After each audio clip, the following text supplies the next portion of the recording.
Hello, my silky and my spooky friends. I believe I am streaming to both my channels tonight, and that is because this is such an interesting topic. It's not only current news, but it also kind of goes into the paranormal.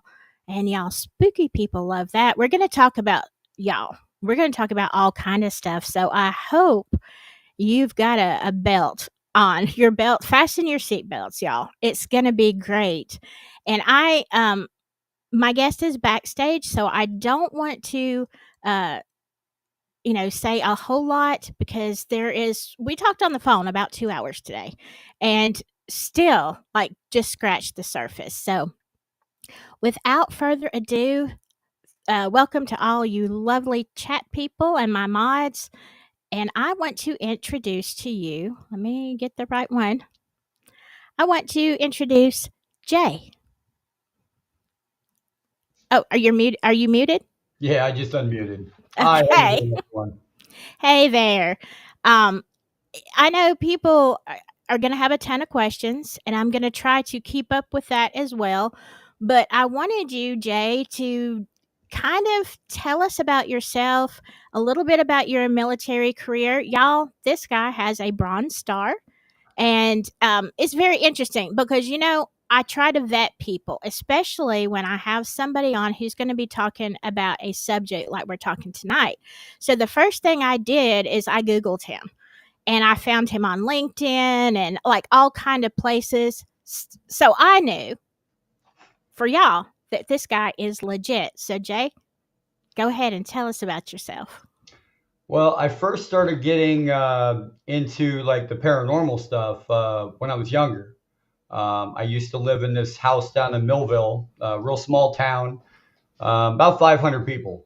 Everybody knew everybody else, and strange stuff started happening in my room. And when you're kids, you're told everything that is out there that you see is your imagination. But is it really your imagination? Or did you really see something? That's Right. the thing that you have to ask yourself. And that's what I asked myself when I grew up. And some of the things that I saw back then were I was 7 years old. I was in my bed. A mechanical looking arm came out from the bottom of my bed. It Wow. went like this. It opened up. It was an eyeball.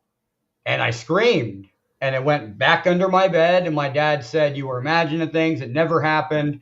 But it was just something that happened. It scared the bejesus out of me. I bet. I wouldn't even sleep in my room without my parents being there, sleeping next to me. Then we moved up to a place up on top of the hill.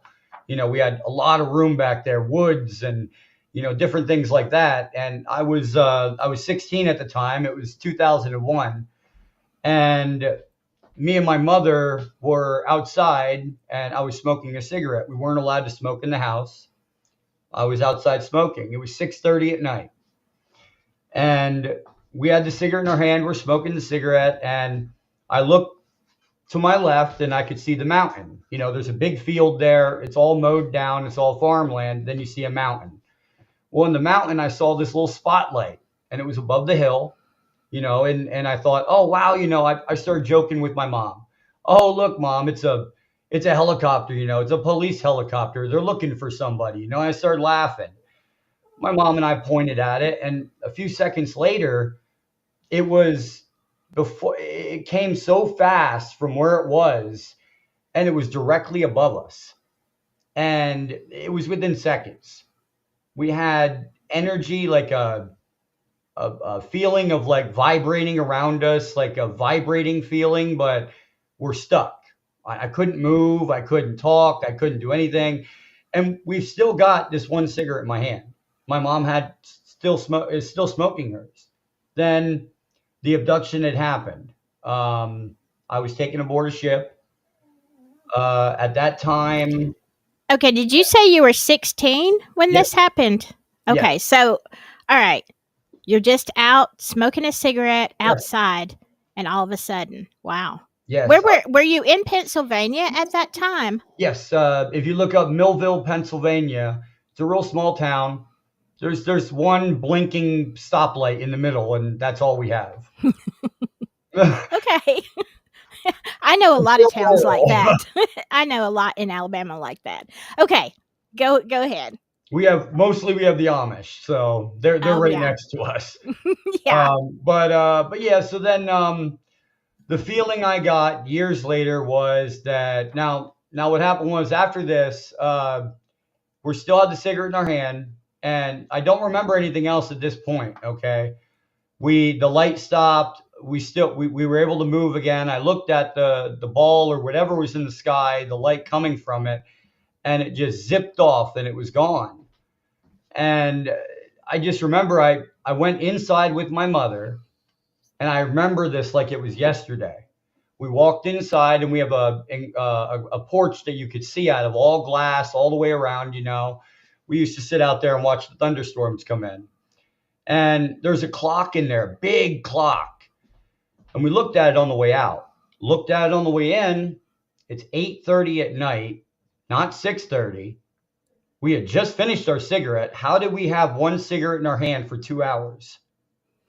Okay, you said you went aboard the ship. Did you like see did somebody come out? Did some The being only come out? the only thing that I can remember, and I'm still trying to go through the right hypnosis people to go through regression. I've remembered bits and pieces, in my time in the military. I'd remember dreams or this and that, and I would start to piece it together what it was.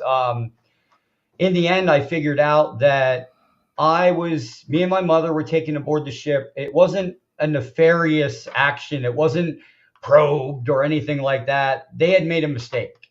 That's what I got. When Really? the beam that they had put on us wasn't meant for humans. They said, "Oh my God, oops." And then they had to get us up there to fix what they did and put us right back. That's the feeling I got. It wasn't Wow. nefarious. It was that they had made a mistake and they had to fix it, before, something would happen to us. Okay. So okay, when you say they made a mistake, do you mean that they grabbed the wrong people No, or the beam they used was not meant oh. for human biologics. Oh, okay. That's what I Okay. got out of it. I was up there, and I remember being on a table, but it wasn't a table. It was invisible. It was like I was floating on air, but I knew I could put my fingers down and knock, and I was knocking on a metal table, but it wasn't there.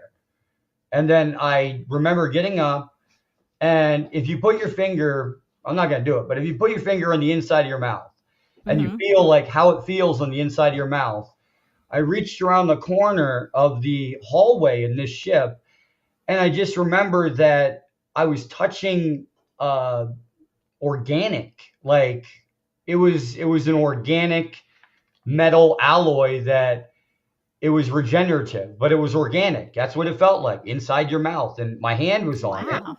I went out into the hallway, and I saw my mother being transported down a chute, by two beings on either side of her. I couldn't make out what exactly beings they were, but they were very small.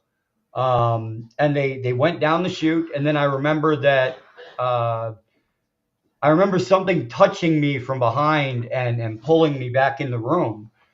And Hmm. I guess I wasn't supposed to see that, um, but that's what I remember. And then after that, we were put back exactly what we were, cigarette in our hand, still, halfway out, or almost out. We were just putting it out as we came in. And that's when we looked at the clock, and my mom goes, "Oh, it's bedtime." I'm like, and I started arguing with her. I'm like, I'm 16. I'm like, it's 6:30 at night. I'm not going to bed yet. She goes, it's 8:30. I'm like, no, it's not. And then she got the aha moment, and my mother just started looking up at the clock and was staring at it. And then I remember standing next to her, and I started staring at it. And we just both looked at each other and we're like, We were out there for 2 hours. How is that possible? But my mom couldn't remember anything at all. She just remembered the time difference. Okay, did you immediately remember when you got No, back into Okay. no, So no, no. how I did that remember come years about? later. It took years, but it was. That's why I say I want to go through regression, and if I do, I'd be more than happy to share my regression with the tape with you guys online, because I want to figure out as much as everyone else what happened. Right. Wow. So, okay, so initially you just have initially time missing. Okay, Yeah. you're out on the porch, you come in, and it's like, that is so weird. There's 2 hours missing. Yes. Okay, so then, but you don't have any idea at this time. Not So yet. then, what happens next? I mean, does life just go on? Like, what happens? Well, at that point, I was 17. Well, I was 16 still after this had happened. And then I started getting into like, okay, maybe UFOs are real. I'm a kid, I just got my first computer. We got it online, I'm the first one to hook it up. And I just started researching everything I could find. Everything, every subject, every brain teaser that I could find, mystic manual, whatever. I was looking at it. And things started piecing together for myself. And then when I was 17, I ran into documents in 2002, actually. They were called Majestic 12. Now, at this point, I don't know if I ran into something that I wasn't supposed to have, wasn't supposed to be online, or I found it by accident. But I downloaded a document, and it was full Majestic 12 documents, unredacted from the government. Wow. There was no black lines on it at all, and I had it.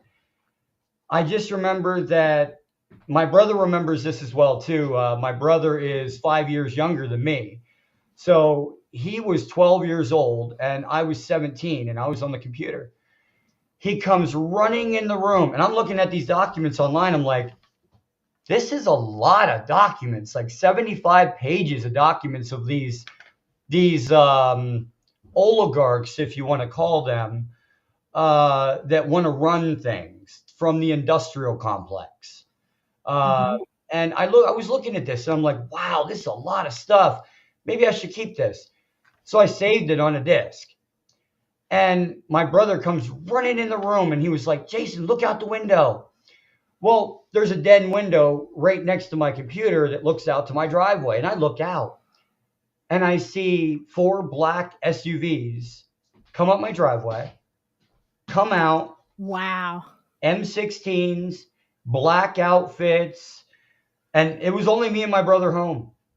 My parents Wow. weren't even home. My parents didn't even get a notice saying, we are at your house talking to your sons on national security, because he just found something online that he's not supposed to see. Oh, They didn't say wow. any of that to my parents. The only people that remember it are me and my 12-year-old brother. And and it was funny because I only remember certain parts of that incident, and so does my brother. I only remember them coming up to the driveway. My brother said they're in the house. I thought I was really in trouble, so I went out the back window. I remember My getting gosh. wrestled down to the ground, and then nothing. Like, I Wow. remember the next day, me and my brother woke up, it was morning, and I don't remember that rest of that day. So those were, would you say those were the men in black? I have heard that before, and I've had incidences where I've had witnesses myself. Won't name the witnesses. I will, as some people say, I will take my witnesses' names to the grave. Right. But some of my witnesses have said that they've been followed, they've been tailed, they've been in front of their house, they've been threatened, they've been their careers have been slandered. Maybe sometimes, okay, you want to come out, right? You want to come out with something right now, and you're like, I got proof of it. Okay, You come out with the documents, you come out with the proof, but then they're going to come out with, oops, we just leaked your PTSD medical record from the Army, Jason. Then it discredits me because of the fact that, yes, I do have PTSD from the Army, but this isn't why I'm seeing these things. It's not because of PTSD, but that's what Right. they'll do. That's what they do to discredit people.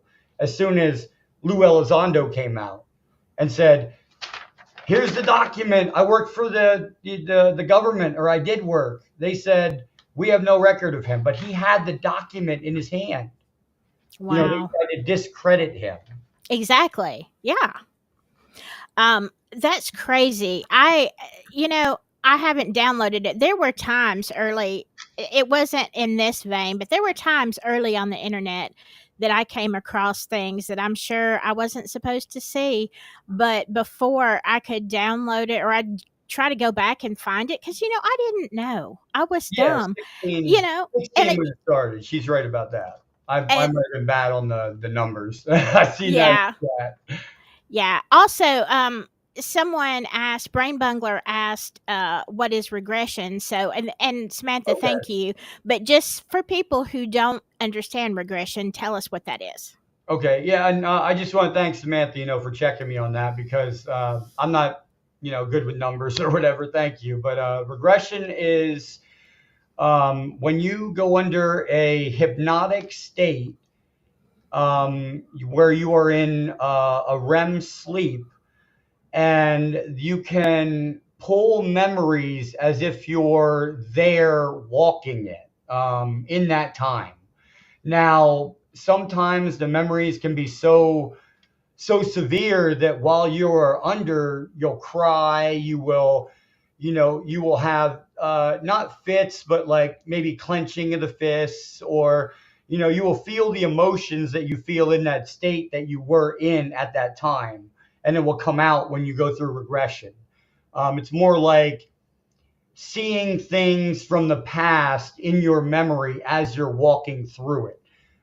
They go through and they put you under, and then they will walk you through a memory and say, now remember this day and this time and this hour when you were sitting here. They'll direct you to the time that you want to be at, but after that, then it's you actually playing like a videotape in your mind of what you remember, and it comes out of what you see. That's like a lower form of sleep. It's almost like when you are asleep and you actually sleep talk. That's another version. You're in that REM like sleep to where it's not REM and you're not asleep and you're not awake. You're between awake and asleep, and that's when you can remember things from the past using that. Okay. Um, okay. So, gosh, I have so many questions, but tell us a little bit about your background, your time in the military, and let people get to know you just a little bit. Okay. I was 17, and at this point, it was the Twin Towers. They had gone down. I was in the school. I was in Columbia Montour Votech, training to be computer repair, A+ computer repair, Microsoft certified. And at that time, I saw the Twin Towers go down, and I was emotional at that point because all the screens in the school turned on, and everybody looked at it, and I thought, well, that's a movie. That can't be real. And then I found out that it was real, and that jump started me at the time. I immediately I did leave school at that time, but I had a plan. I went from I left school. 1 month later, I got my GED. 1 month later, I was in the Army. My first duty station was Hanau, Germany. I was with the 130th Combat Engineer Unit, and I was the Chemical Battalion officer for NBC. It's Nuclear, Biological, and Chemical Officer. Pretty much, if we went into Iraq, I protected the troops against anything that was used against us. And Then while in Iraq, I was on a convoy support team. We got under fire. This is how I earned the Bronze Star. I saved a 2-star general. He got knocked unconscious. I was the driver of the vehicle. I was the only one conscious. I drug him back. We were under fire from multiple sides. And after that point, I got back into the car, or the Humvee. It was an up armored Humvee. It was 1151. Had air conditioners on both sides. We rolled good when we went out. It was up armored, and it's a mistake, and something that I take to heart every day. But there was people that were injured that day. There was people that, nobody got killed, but a lot of people got injured. And after that, I got back to the Humvee, and I had noticed that I had a piece of metal sticking out of my knee about that far. Oh, wow. And it was the adrenaline rush, I guess, that when I was able to get the guy back, pull him back by the back of his LBV load bearing vest. It has a little notch on the back of it that you can grab in case of emergencies, to drag a person. And he went back to I got him back to the vehicle, and we got back to the base. That's when I noticed what had happened to me, and then I got flighted back to it was let me get it right, Heidelberg, Germany, to the emergency medical center there for injured vets in combat. As soon as I was out of that, as soon they gave me a choice. Do you can stay back with your unit back in Germany here, or go back, with your convoy team. I chose to go back. I said that's people that I've trained, and I'm not leaving them out there without me. But Right. that's how I got the Bronze Star. And then once I got back, I floated around to different duty stations. I went to another one in Germany called, let me think if I get it right here. It was the Vilsec Army Airfield over in Wiesbaden. And it was an Army airfield that was used by the Army and the Air Force over there.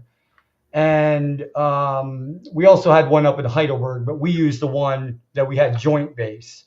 The one up in the one farther up from us was a joint base by, another country. This one was actually ours with Air Force. It was Wiesbaden, Wiesbaden Army Airfield. And then from there, I went to Fort Bragg, North Carolina, to the 101st Chemical Battalion. Then I was a sergeant down in the 20. Well, my finishing duty station, I was in the 204th MI Battalion Aerial Reconnaissance Unit. We did. Can't get into a lot about what we did in that unit as far as everything that we did technical. The only thing I can really say is we had high-tech aircraft with high-tech video and audio and photo surveillance, and we went to we were helping South America at the time with the drug lords. They would pop up everywhere with different fields. We would go over, spot them, land, burn the field, and leave. And Wow. that's what we did when I was down there in South America. Then came back. And then I worked with, since I was injured, they didn't want me to go out anymore. Couldn't run. And then at this point in my Army career, I decided, to try something different. So I made a program for the school children to give them more, information about the Army, make them more interested in the Army, like a recruitment tool. And that's when I actually met President Obama. I got the Presidential Volunteer Service Medal from President Obama down in Fort Bliss, Texas. Wow. Yes. And after that, I retired from the Army back in, it was 2015. no, 2014 in February 2nd. Came up here, and I was always interested, like I said from the beginning, everything that happened to me. So then I joined MUFON. Uh, Okay, explain to us what MUFON is because I knew when I talked to you that I had heard the acronym, but I wasn't that familiar. So tell everybody what that is. MUFON is the Mutual UFO Network. And what we do is we take civilian cases, like say you have a case at your house and you say, Hmm. hey, I saw a UFO. Okay, if you report it to us, even if you have no evidence, even if you have no video, no photo, we will still contact you because your story is valid. Like your story means something to us. And we are an all volunteer organization. We don't get paid. I don't get paid anything for going out and investigating at your property. I don't get paid for, any of the technical equipment that I've had to buy myself to investigate cases. And we do this all on our own. We're all over the world. We have investigators everywhere, Australia, uh, England, everywhere you can think of. We have investigators, and Wow. you come in with a case. We will contact you within 3 days. We'll investigate the case from beginning to end. And some cases they're just they turn out to be incredible. Wow. So I bet you've seen a whole lot over the years then, and I'm sure a lot you can't talk about. When okay, so now that we've gotten to know you, let me go back to the Men in Black or the SUVs, whatever they were. I mean, it honestly sounds like the movie, where they flash the little thing and then you don't remember anything. And so Andrea had a question real quick. How many are in the MUFON organization? Real quick, Andrea. Yeah, we have over 5,000 people, and they're of all different backgrounds: scientists, lawyers, military, retired police officers. We even have some that are police officers and still acting as police officers that are MUFON representatives. We have university laboratory scientists that we send our samples to get scientifically analyzed. We even have our own lab that down in Missouri, we have the MUFON lab that we just put up that does all of our sampling now. wow. So that is a really big okay, Joey's asking how many times were you taken? That I can remember one time. Okay. When you say that you can remember, do you feel like there have been multiple times and you just have had your memory wiped? That's a good one because, like I said before, I remember certain parts of that Men in Black incident. And my brother and I, to this day, I asked him about that incident about a month ago. He remembers up until a certain point and then nothing. And the same with me. And I've even met not going to say his name, like I said, but I met a retired lieutenant colonel from a very high organization in the military and in the government that was in a deep underground military defense complex. That's what a dumb is. And he told me that he remembers a Men in Black incident at a facility that he was at. He remembers Wow. he remembers buzzing these people in, all in black. And I've talked to him about this because me and him have kind of the same thing happen. We have a blank spot. He remembers buzzing them into the facility because they had the credentials. He buzzed them in, they came in, but then after that, he doesn't, it's fuzzy. Like Mhm. he remembers he's at a computer screen, but he's looking at the time and it's kind of fuzzy. Like, oh, it's at 8, now it's 9, 10, 11. It's almost midnight now. Oh, wow, that time went by fast. That's kind of what it felt like. But he doesn't remember where those guys went, what they did, what they saw, and he's at the screen for the security to let them in. He don't remember anything. Wow. Wow. You Yeah. know, there are a lot of people who have had Men in Black encounters. And I mean, I know it's a funny movie, but look, it is, I think, isn't it? Don't you feel like it's just a parody to put people off the track? Well, I've got something to go with that too. Now that you remember when we talked about this on the phone. So the CIA, and it's public knowledge. You can look it up. It is called I believe it's called the church. It's the Church Congressional Conference for the church, the church documents. Okay, something like that. And these these documents, like they acknowledge that the government has like these different groups that are out there in these facilities working on these projects that even the president isn't even briefed on these. Right. And let me stop you there because you said something that was very interesting when we were talking earlier. Because we kind of think when the new president comes in that he gets all the secrets. That's what No, kind of we're told. And but tell us the reason that the sitting president does not get this information. there was now. This is the funny part. Okay, so um, back in the 50s, there was a document that was signed. I'm not sure now. Somebody on the channel can probably check. Back in the 50s, there was a document signed. It was the National Security Act. It was kind of like the president at the time signed an action after Roswell. Okay, after Roswell happened, it was Eisenhower. That's who it was.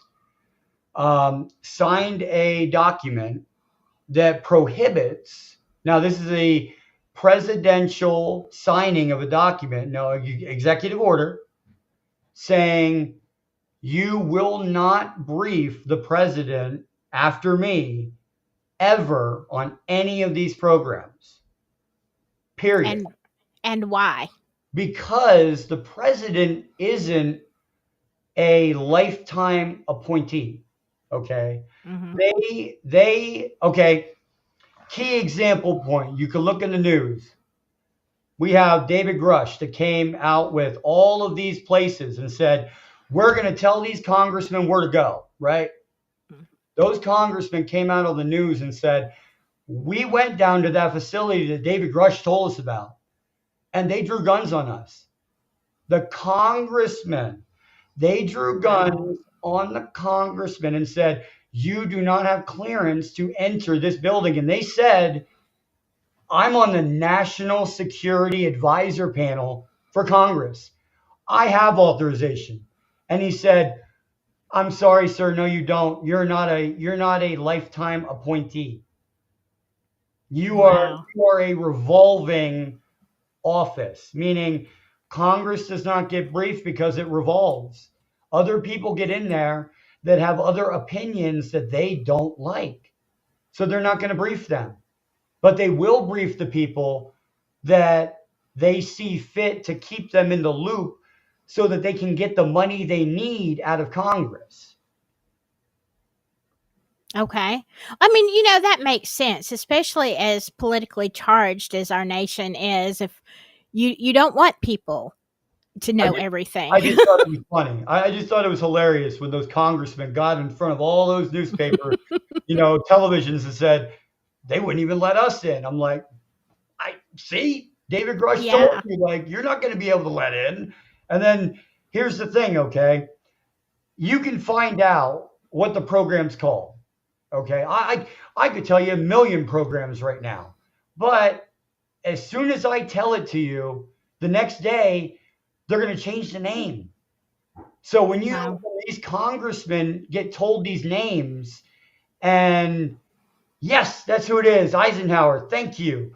But uh, oh gosh, you got me off topic now. Yeah, but okay, but Eisenhower, let's get on that. Eisenhower warned about the industrial complex and said that, pretty much the industrial complex will is what we need to look out for. It's not us. It's not government that is the problem, because I tell you, when I went into the army, I swore, to protect all enemies, foreign and domestic. I swore that, to the flag. And if anything, anything would happen, I'd do anything I could for the country, regardless. But these people, they think that they are above the law. Okay, if you're a police officer, okay, they might hint you in on their plan because they have a base in your area. They're like, okay, anybody comes up here, we need you to take care of them and make sure they don't come back. So you get a trespassing fine for being on government property, but you really found something you shouldn't have found. But the police chief knows. These people know. Congressmen don't know. Okay? They're not a lifetime appointee. The president doesn't know. He is not a lifetime appointee. Okay? Um, Now, the people that are in these programs, most of them are retired from some military or other. And I mean other, meaning that we have had people from Germany in World War II, Operation Paperclip, to where we had Russian scientists that literally had war crimes against them, and we did not press charges against them. We sent them to the United States, these scientists. We gave them jobs, new names, new identities, and they worked for us. They got paid. These Russian scientists that committed war crimes in Germany. Why? Because the US wanted this new technology, whatever means necessary. Okay, and I know Andre was bringing up Dr. Stephen Greer. I know He- we talked a little bit about him today. yeah, I got into his work a little bit ago, probably about maybe a year or two ago. I started listening a little bit into what he had to say, and it does make a lot of sense. And I'm not even talking about theoretically. I can actually prove some of the stuff that he's saying. Um, Whenever you go into, let's say, get a CAT scan or an EKG or, anything on your brain, right? What are they measuring when they do that? They're measuring electrical activity in the brain that shoots out from your brain, right? Hmm. Well, it doesn't just stop at your head. So where does it go? These electrical impulses have been studied. They're on every time you get an EKG, brain scan, something. They are measuring those electrical impulses in the brain. Hmm. But some of those electrical impulses don't stop at the brain. They shoot out. They come Hmm. out. That's what they measure when they have that cap on your head, those little sticky things, right? Right, right. Measuring that activity shooting out. So where is it going?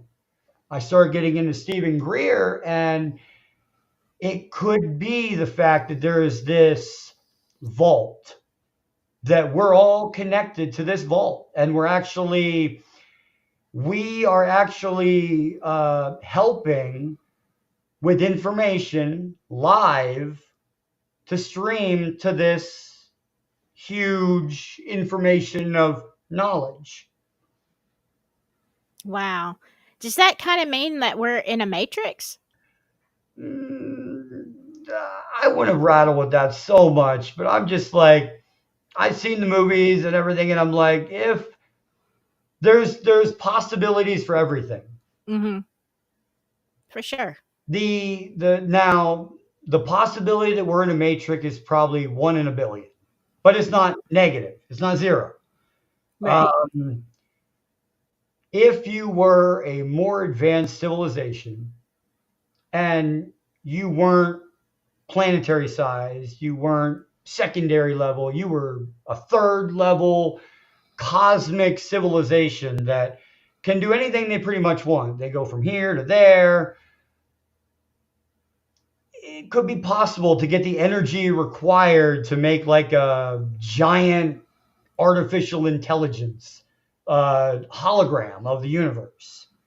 Like the stars we're seeing is what is out there in the sky, but do we know those stars are actually there?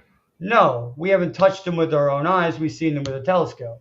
Right. That's where the Right. matrix theory comes in because you're looking through a kaleidoscope, Yeah. looking through something and seeing something else that we could be in a bubble. And Yeah. it's proven that um, in certain instances, if like the Big Bang happened, everything is still really expanding and still in that bubble, even though it's ever expanding, it's still a bubble. Hmm. That's very interesting. I want to go back to a couple of comments. One by Joey. Um, and he says that I know, Joey, you told me, I think on the last live, that you had been abducted, but where can they go? And you can type it in the chat if you want to, Jay. Like, who can they report this to if they want to? If they've had an encounter that they would like to tell or have somebody investigate, where do they go? I think I'm trying right now to type in there and it's not letting me. But okay, wait, maybe this will, nope, private message. Yeah, it's not letting me type in the chat. But if Really? you, yeah, but it says search comments, private chat, and then it just has everybody's like what they're saying down there. But there's not a place for you to type? No, just a search bar to type search. That's it. Oh, okay. Down at the very bottom? At the No, bottom of the chat? Huh. no, I don't see That's it. weird. It just says like all the people. I can go up and I can go down, but there's nothing there at the bottom. Let me see. Well, where it says, just above where it says private chat, there should be a tiny little bar that says all. Let's see. Nope, I don't have it Nope. on my screen. It's probably just on your screen. Oh, that's weird. My other guests have been able to type, so I don't know what's going on. But Um, anyway, yeah, you can go on. Let me get it pulled up on mine here. I'm gonna let you. I'm gonna switch the screen too because I wanted to let you show some of your pictures that you have shared with me, as far as, well, maybe some of the ones of who you were in the beginning, and then in the military, and then also the X-rays. That I really want y'all to see this. This is Well, crazy. okay. I'm gonna do a little aha moment here. Okay, ready? Ready for the aha moment? All right. Before we start the story, I will show you exactly what I'm talking about, and in these photos.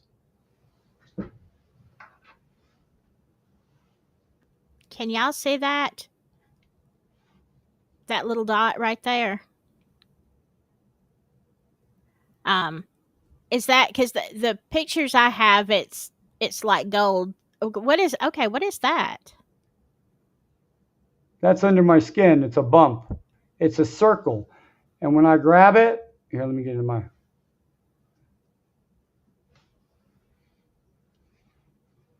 Okay. I can actually pull it out of my skin, and it's a circle.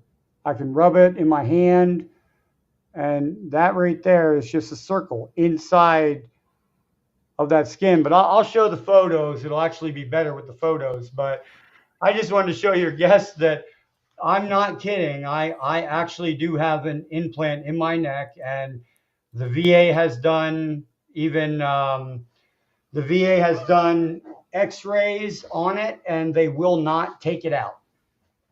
Okay. Why won't they take it out? I've had every doctor. I went to 4 different doctors. The reason that they give me is, does it hurt? I said, no, it doesn't hurt. And they said, well, here's the problem. The problem is that it's in a critical part in your neck, on the side of my neck here, right above my collarbone, about maybe a half an inch up. That's where it's at. And it's actually underneath of my veins. Oh. So then when I pull it out, I pull it from underneath the veins. I can rub it. And then when Ew. I let it go, it goes right back under my veins and you can see a little bit of it. But they won't touch it because of the fact it's in a critical part in my neck. They said if they do anything in there and it doesn't hurt, they don't want to disturb it. Now, if it starts hurting, yes, they'll do something about it. They'll do it immediately. But they said that if they go in there, there could be a chance, just millimeters, and they could nick any of these veins in my Yeah. neck and I won't feel anything anymore, or I won't be able to walk, or, I might die. That's why they said they won't do it. They won't even touch it unless it hurts. But, Wow. and it hasn't hurted. Like it doesn't hurt, but it's magnetic. Okay, I'm gonna let you share your screen and let you, because I want people to see the pictures that you sent me of the X-rays and where you can see. I mean, definitely a foreign object in there. All right. So first, I will show one of the marks that was on my skin that I had back when I was, 17, 16. Was she 16? Yep.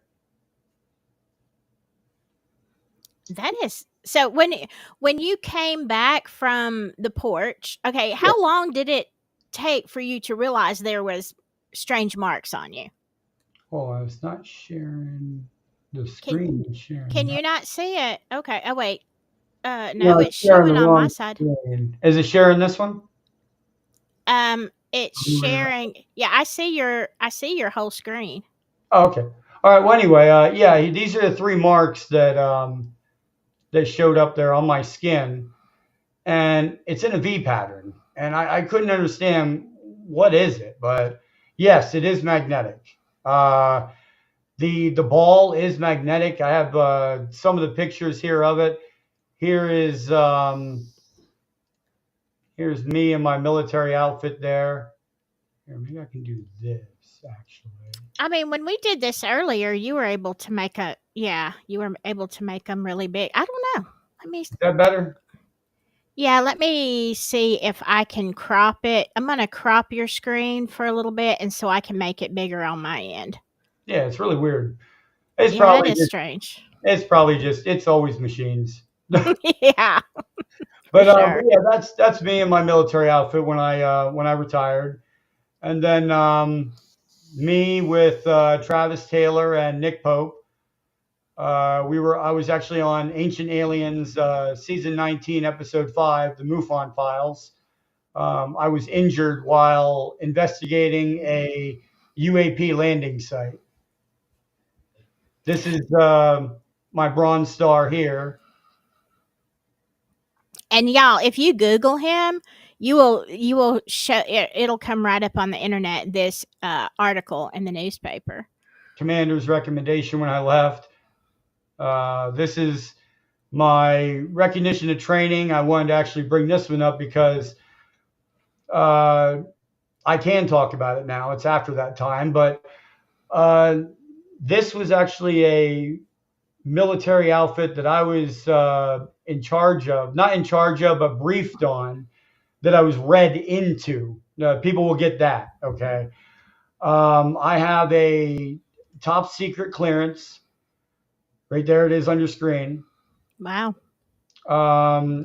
And as soon as I was in Iraq, they wanted me to be read into a program for a new kind of equipment to defeat IEDs.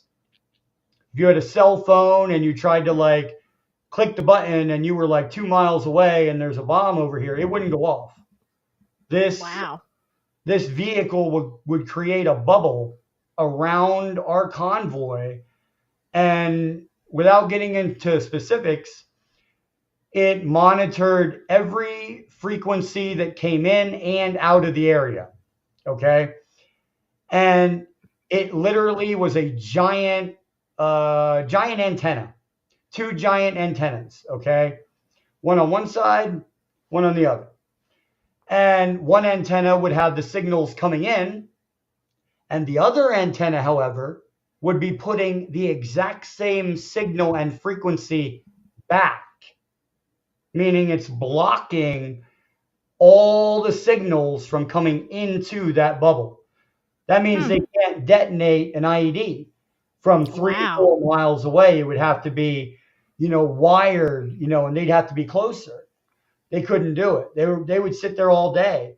And then after our convoy would pass, that's when we would hear the explosions behind us because they'd never be able to get us unless they were way closer. And Wow. that's one of the programs I got read into in one of the what are they called? Not black site, because this wasn't a program that was on, wasn't read into or wasn't, presidential or whatever. President knew about this.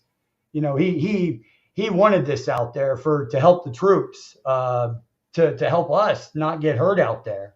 Yeah. He spent, I think one vehicle that we had out there with this equipment was like $8 million, Jeez. and that was just the equipment. That's not the vehicle at all. That's just the equipment. Wow. Um, okay, Melanie says, I was at Camp Warhorse and Camp Normandy in Iraq. Where were you? I was actually everywhere, but where I started out was LSA Anaconda. If you look that up, Melanie, I was in LSA Anaconda. It's down the road from Spiker, from Camp Spiker. Um, and in LSA Anaconda, like I said, I was with the 130th Combat Engineer Battalion, and we were in charge of pretty much at the end of my deployment. My convoy team was the tip of the spear. We were the ones to transport everyone from the palaces that were in Baghdad, right on base there. There's many bases down there, different sections of bases you can transfer to with a bus, but the main base down there in Baghdad, where the palace was, we would take like 1, 2-star, 3 star generals out into the environment to see what our combat engineers were doing.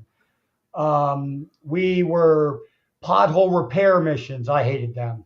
We went like, picture yourself going down a highway, right? And you have 150 miles to go, but you're only allowed to go 2 miles an hour the whole time. Wow. And there was people in front of us that would fix the potholes, and then we would have our convoy team would be in front of them and behind them, and then we would just roll down the road and fix all the holes. We did that. We Oh, did route clearance. We did pothole repair. We even did missions to where it was. We did. Let me think. Like convoy missions to find out what was down the road. This is the first time anybody's going to use this road. It's a back road, but we have to clear it and make sure that we can run down this road without any problems. So they would send us out first before we would go pick up the generals. We'd clear that whole road. Then we would go back in a different time, pick him up, and take him down that road. okay. Wow. There is a lot to that.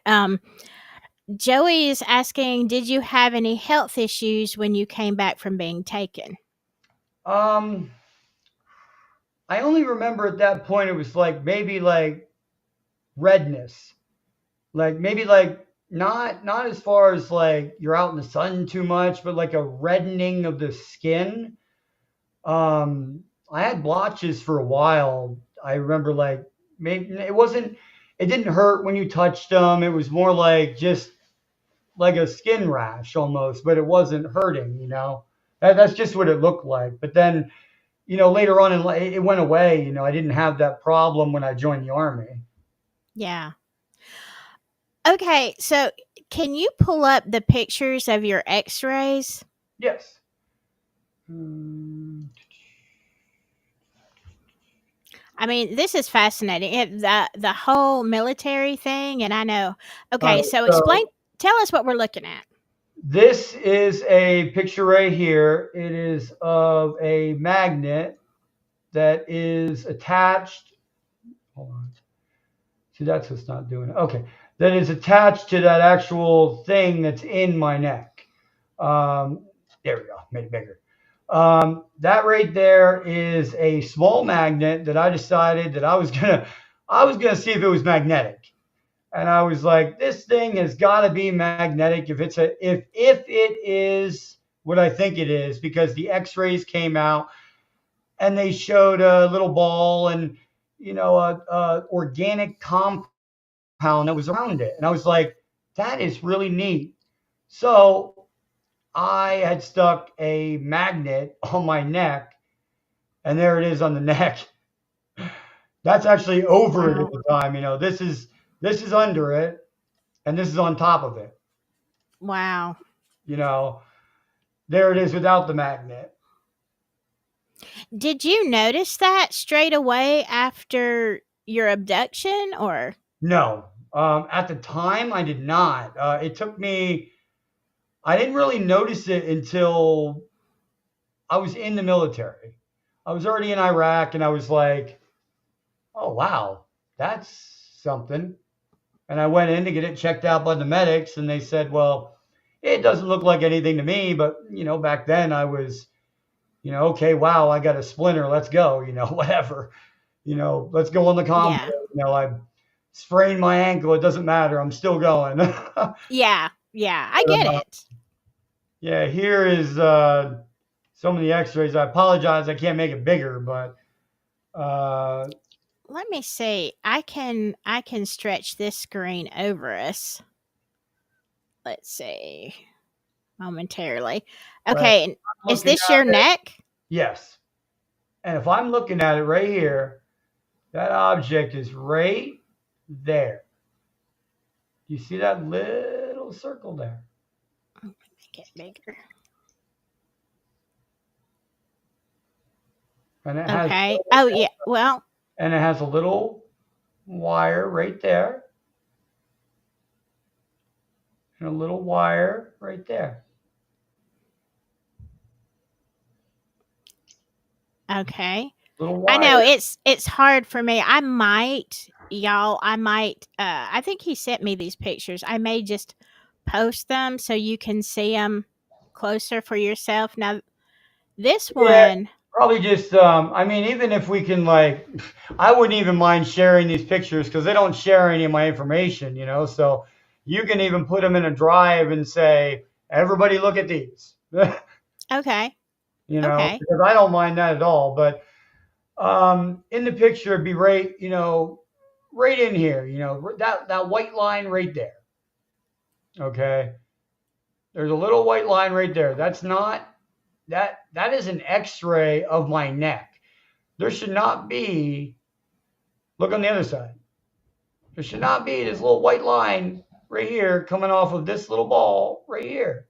Mhm. It's like connected to it. Hmm. Then let me see here, like right in here. That's the Okay. circle right there, and it has something inside of the circle.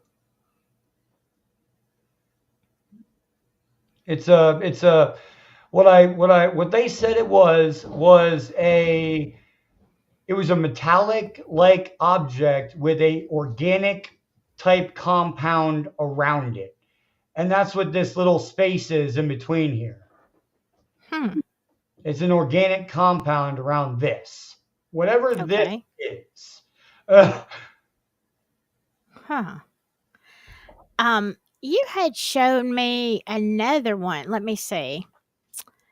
It was a side view also. I don't know if we can see it better on here. Let me pull this down.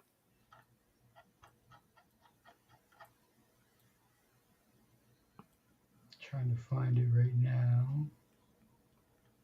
But I think that's where you showed where you stuck the magnet to it, maybe, or I don't Oh, the know. side view. You wanted that one up.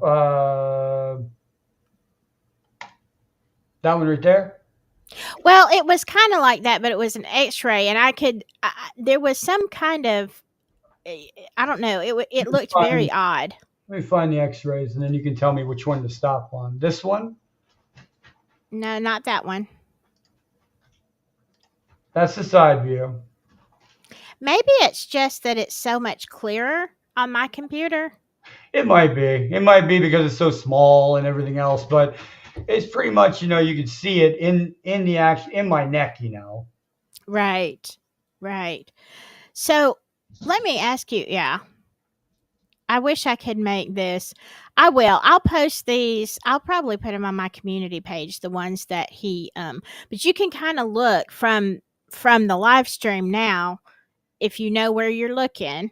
When you see the pictures, you'll be able to see it a whole lot better. Um all right. So let me ask you this. I'm going to make this smaller so Yep. you can keep sharing.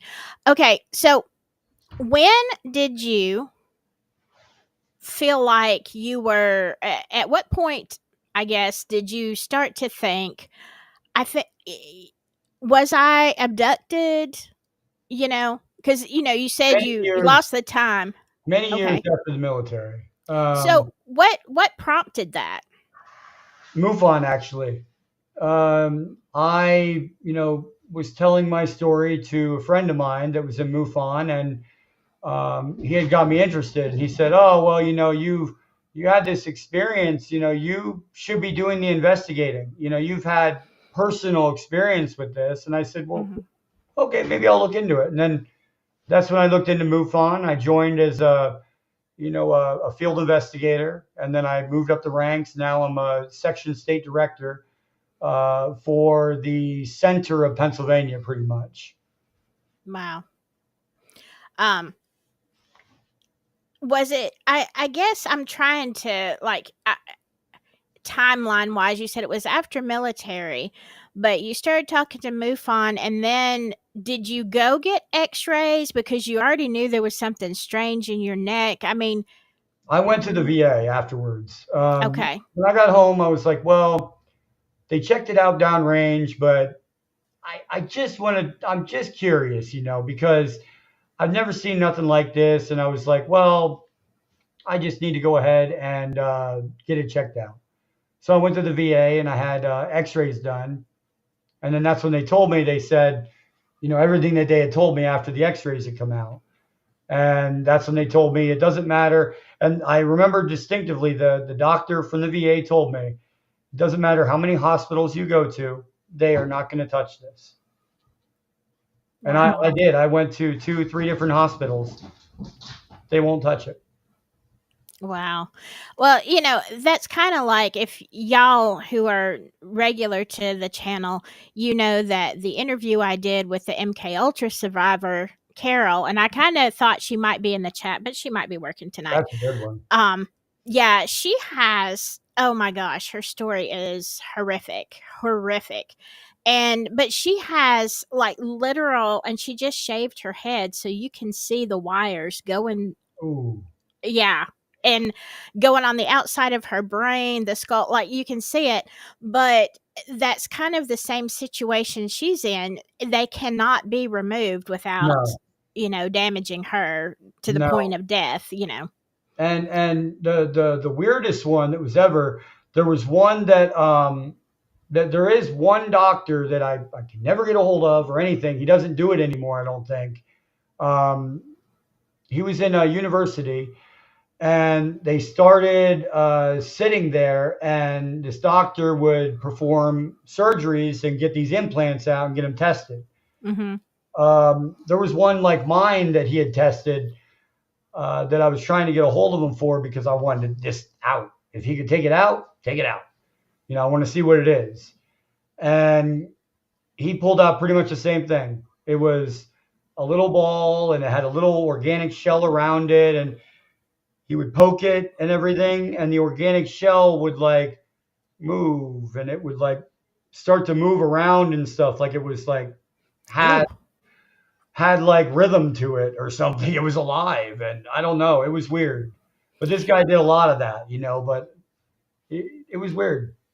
Do you ever have, because of the implants, do you ever have any kind of electronic interference or anything that is bizarre that happens frequently? EMF meter.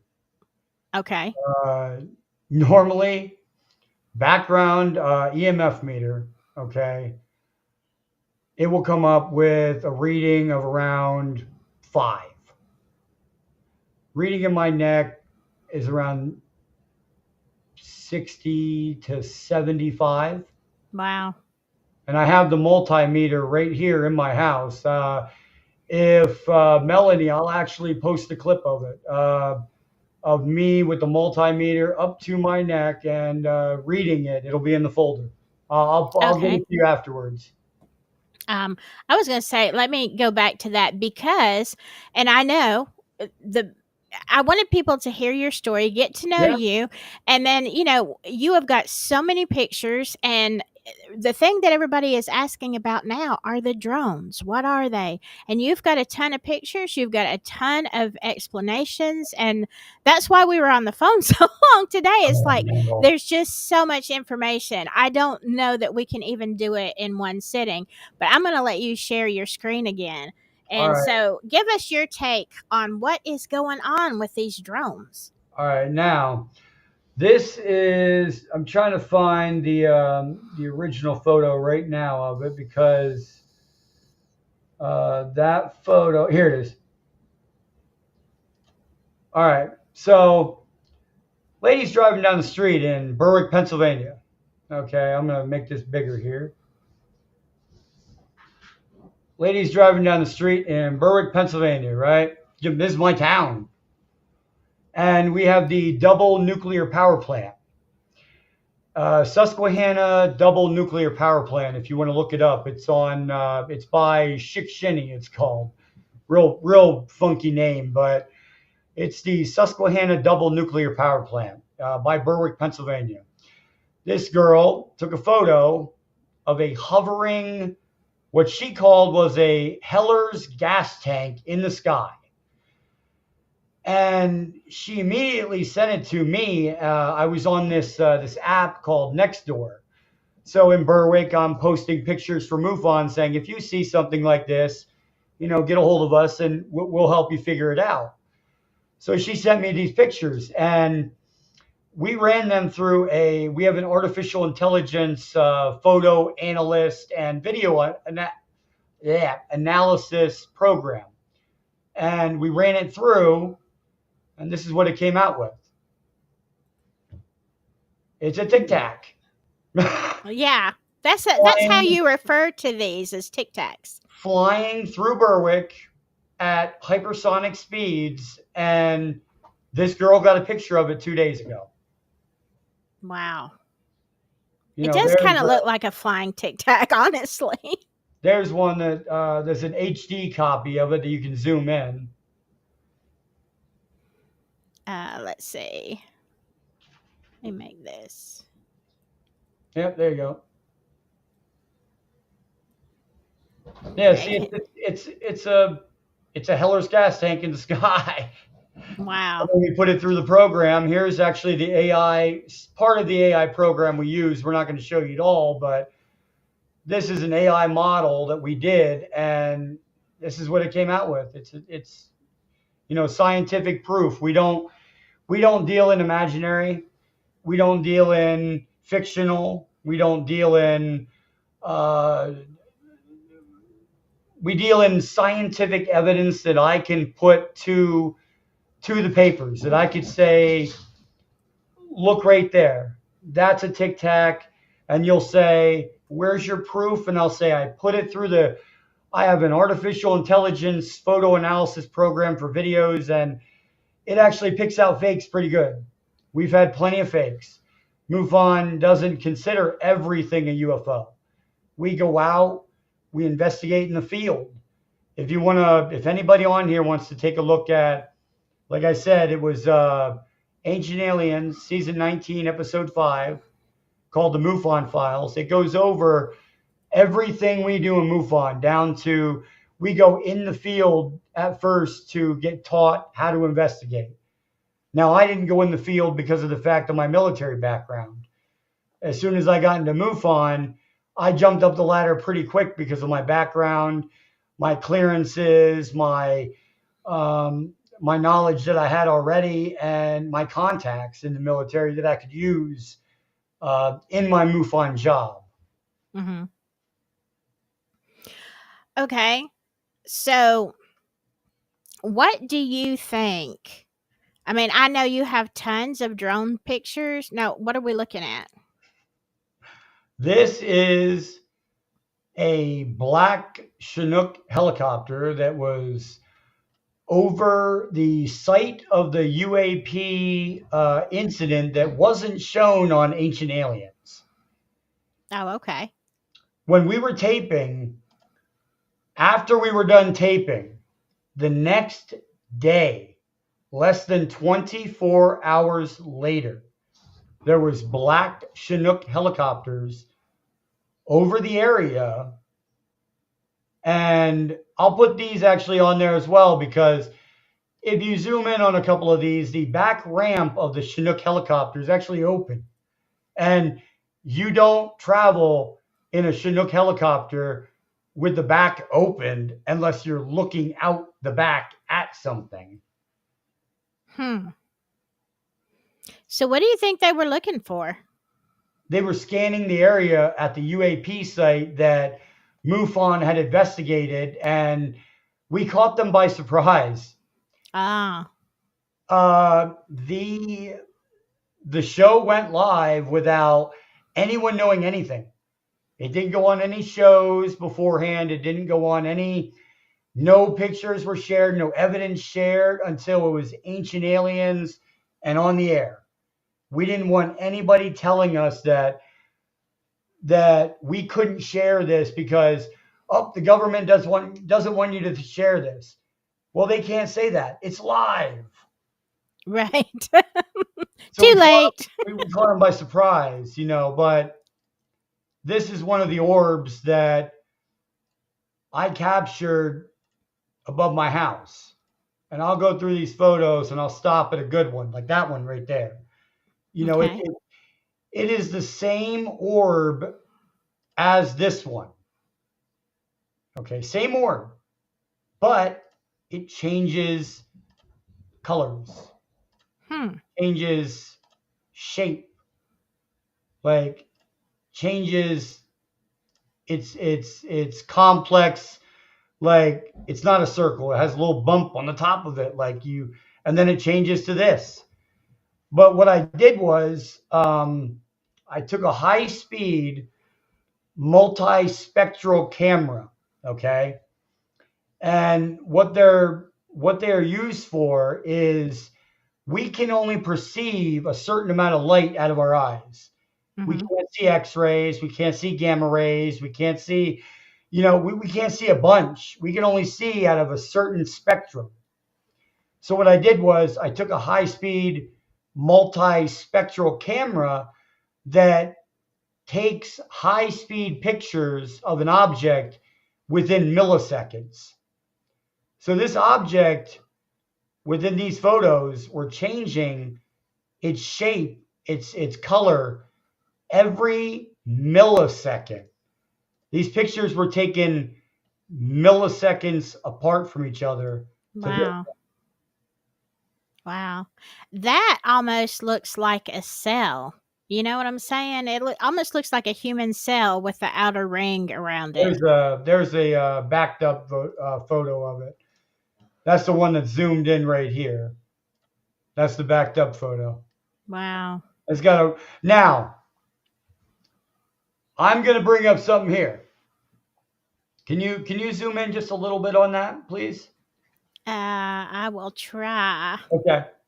Because I want to bring up something that the Bible had said in Ezekiel. Mm-hmm. Okay.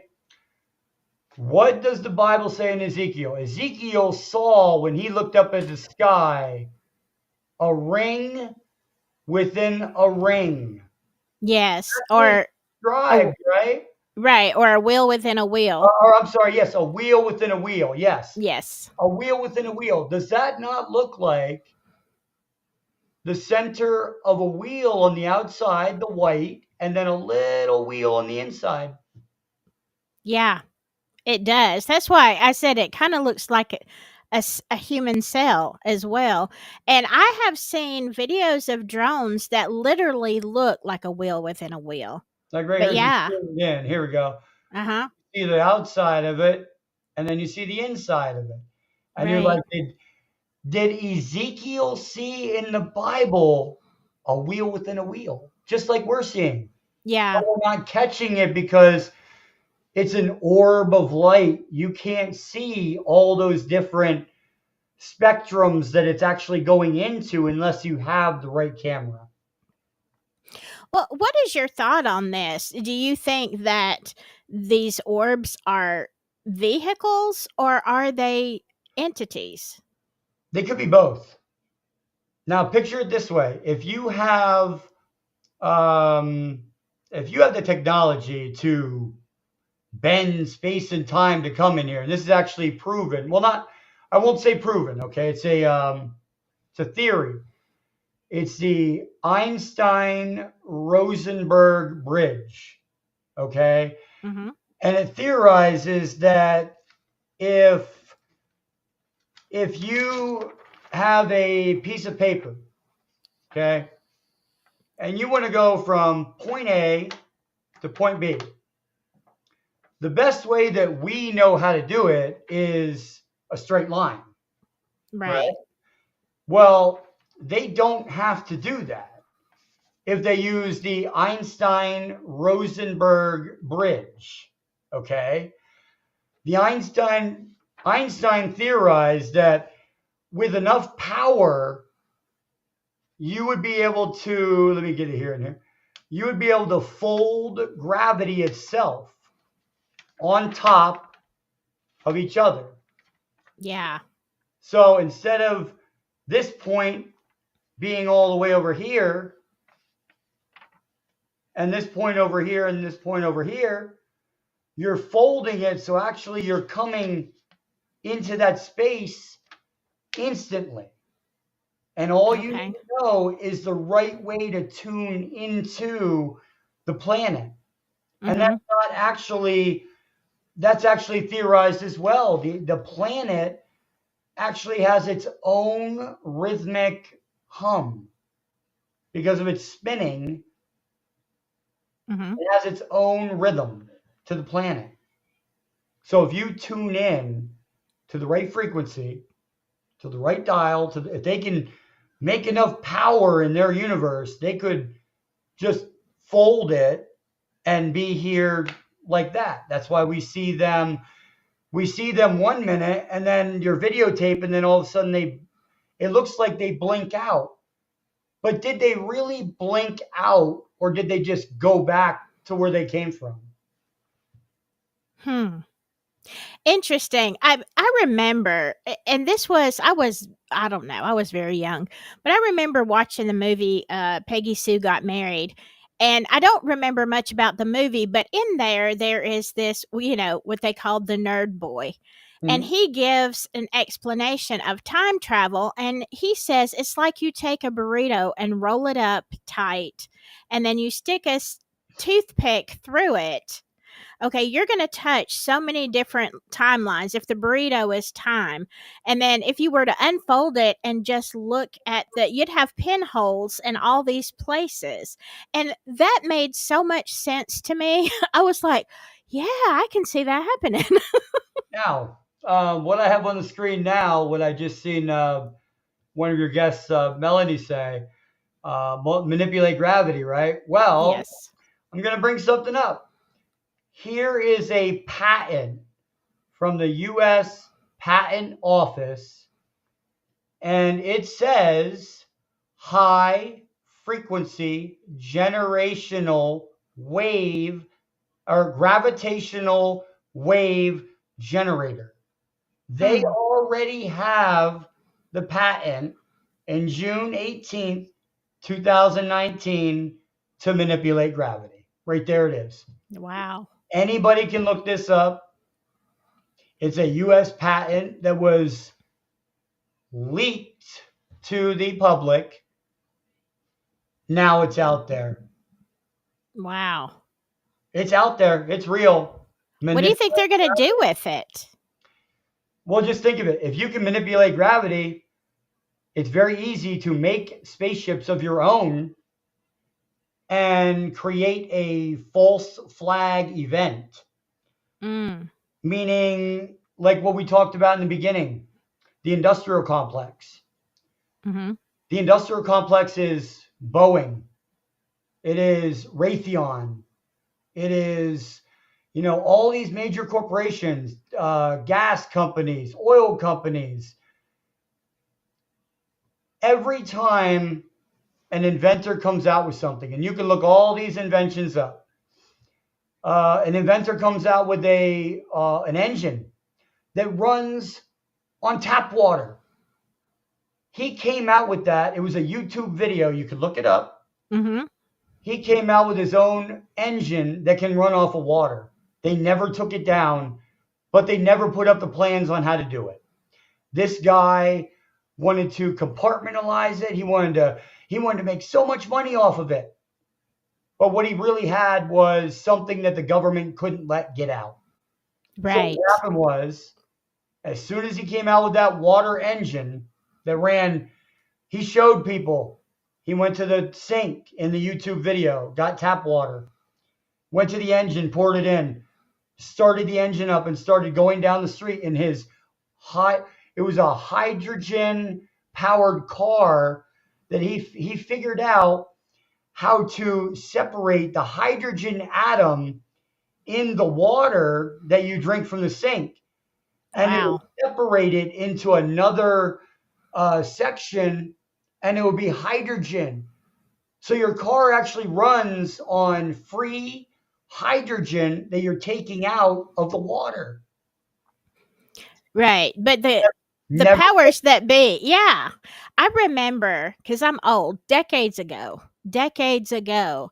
I had heard many stories in my area of a man who had found a way to make a car run. And this was way before the technology we have today, but basically make a car run on water. That man disappeared. Yes. And so, it's not surprising to me to find this, because look at the big oil companies. They're not going to let this happen. There's too much money in fossil fuel, Yes. you know? Yeah, well, the fossil fuel industry is the reason why we have the problem now. Okay. Somebody comes out with a new invention. I'll make a key example that everyone knows about. Okay. Tesla. Yes. Tesla comes out with an invention, right? And he says, I have figured out how to tap into 0 point energy.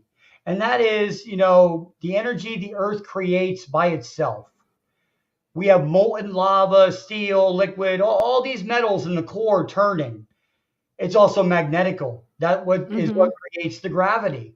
That's what keeps us on the ground, is the core spinning with all these different molten lava metals that are in there spinning. And it's funny that, like, that is what keeps us to the ground, the gravity. Right. And that is what they do. They can manipulate that gravity that they see on the earth. And that's what I was talking about, instantaneous travel. Oh, wow. So, okay. I know you have so much, because you even had a photo. Let me go back to where you can share your screen again. Let me find it. There we go. Yeah, I was going over to show you some of these photos that I have. Now, some of these are just, I'm going to go over some of these patents that are out there. Let me see here. Okay, here's one. This this little this little contraption here on this desk. Okay, the one law of thermodynamics. Okay, Mm-hmm. you is what they say is that you cannot get more energy from what you put in. Okay, that is a law that is a law of the world. Not a law of the universe, a law of our planet, a law of what we understand now. This guy figured out here with just this little contraption here. He would put in one amp of electricity. And with this contraption that now has a national security patent, you can't see it. It's national security. I was lucky to get these photos off of, a website that I had found that he still had out there. He put 1 amp into this machine through this cable. And what he got out of it, he ran his entire workshop, his whole house, Wow. his whole farm off this machine. Wow. And this is one of the inventions that went to Stephen Greer. Okay. This guy showed Stephen Greer this invention. And this is actually in one of his lectures. Okay. This is the guy that came to Stephen Greer in 2000. I think it was 2019 or 18. He came to Stephen Greer and he said, I have the invention that will change the world, 0 point energy. I can get more energy out of something that I put in. And he said, I need you to give that to me now. And this guy said, well, no, you can't have it. I'm going to make so much money off of this. You can't have the plans for it. It's mine. Mm-hmm. He said, well, can't we come to an understanding, Stephen Greer? I want to make money off of this. And he said, well, you're not going to make money off of it if the next day you're not alive. Right. And he decided to make a patent. He wanted to make this patent. And he put it to the patent office. Well, the patent office has agents that work there. Mm-hmm. And if you right now put in a patent for anything that deals with energy, power, or propulsion, like a new engine, it goes through a separate department in the patent office that has CIA agents working there that say, oh my God, this invention right here on the screen, that is a national security threat, because if that ever came out, the oil industry would go broke. Exactly. Overnight, these executives would have, their stock would be zero the next day. Yeah. Because we have free energy now. But Right. that is what happens. A patent in the office, they see it, it gets stopped. It's even on the news that in different newsreels that people that have been in the patent office have seen this for their own eyes, that different section in that patent office is there with those people.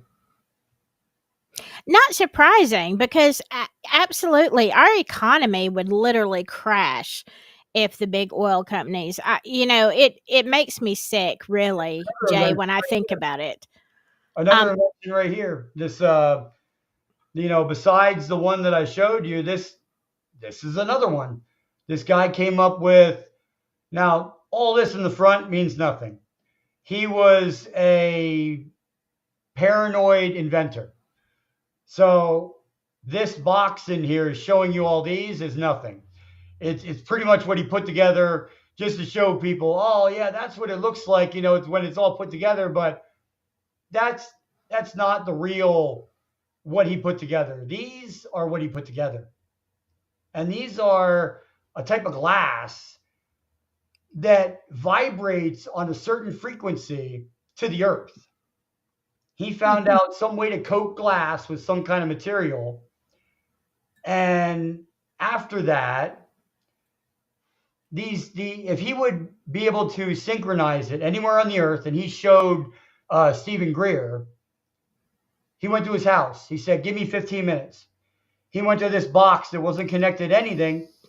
He fooled around with all these electronical instruments and made it so that he tapped into Edison, to not Edison, but Tesla. He tapped into that 0 point energy with different vibrations from these machines here.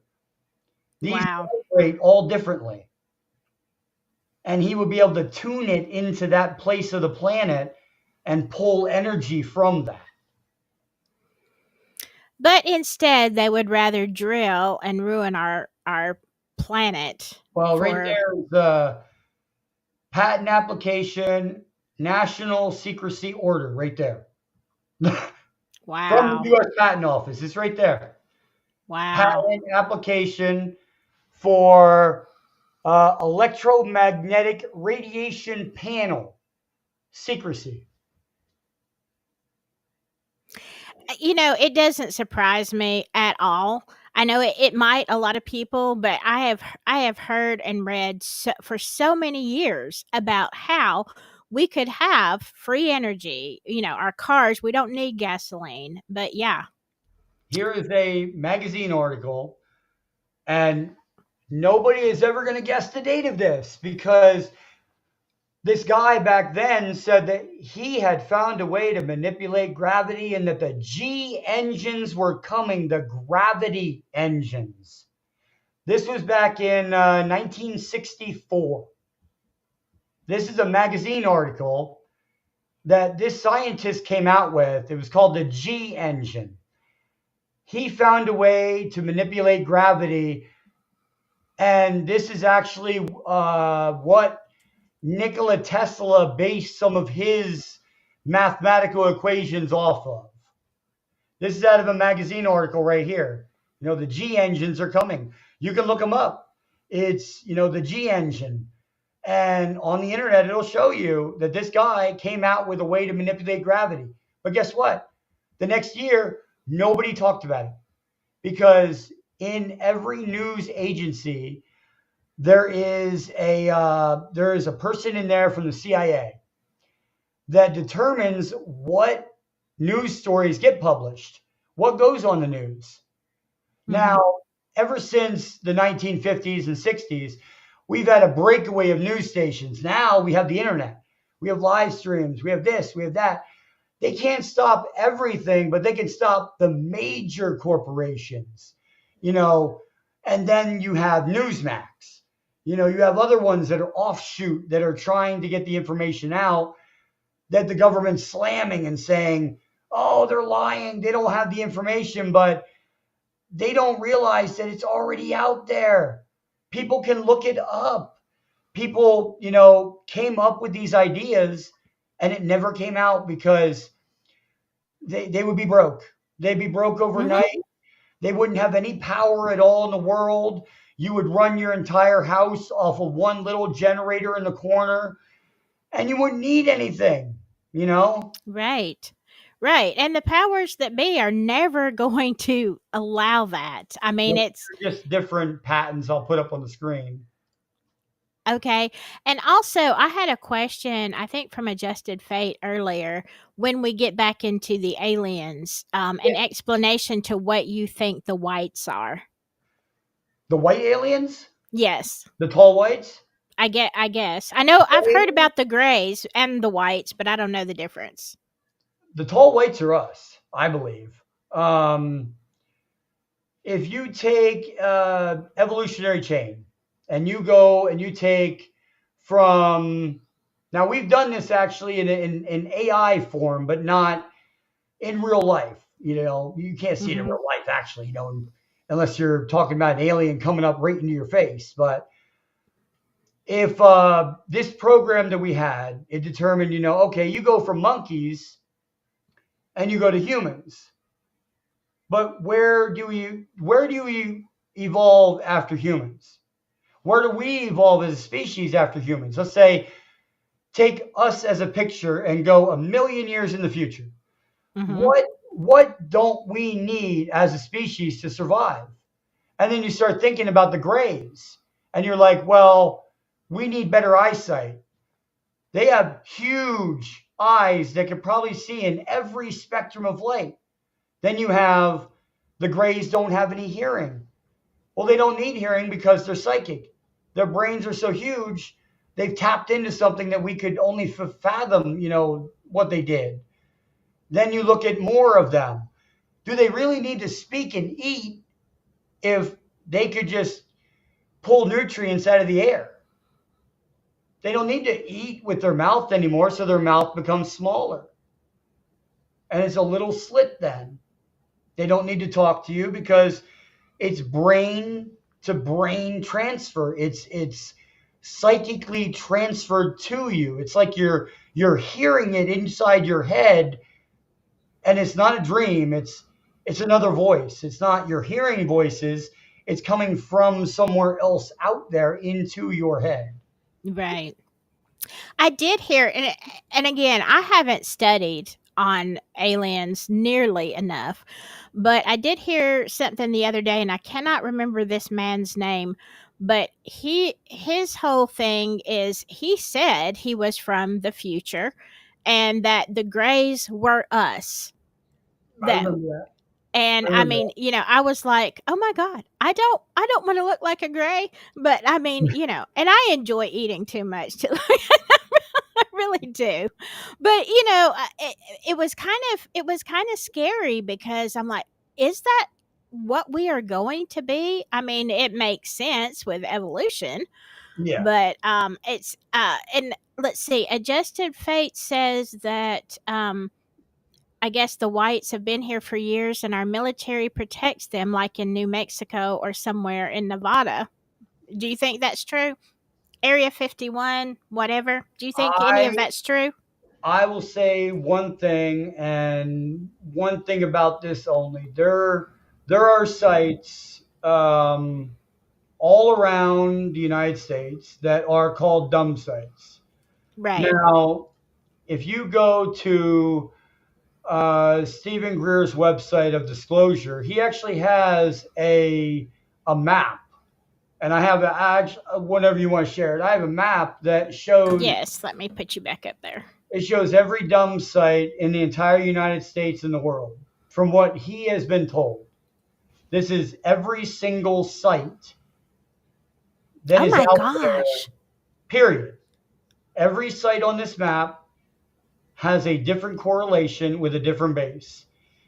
And here's what they do. Here is what they do. Look, Groom Lake, there's what it is. There's the notes.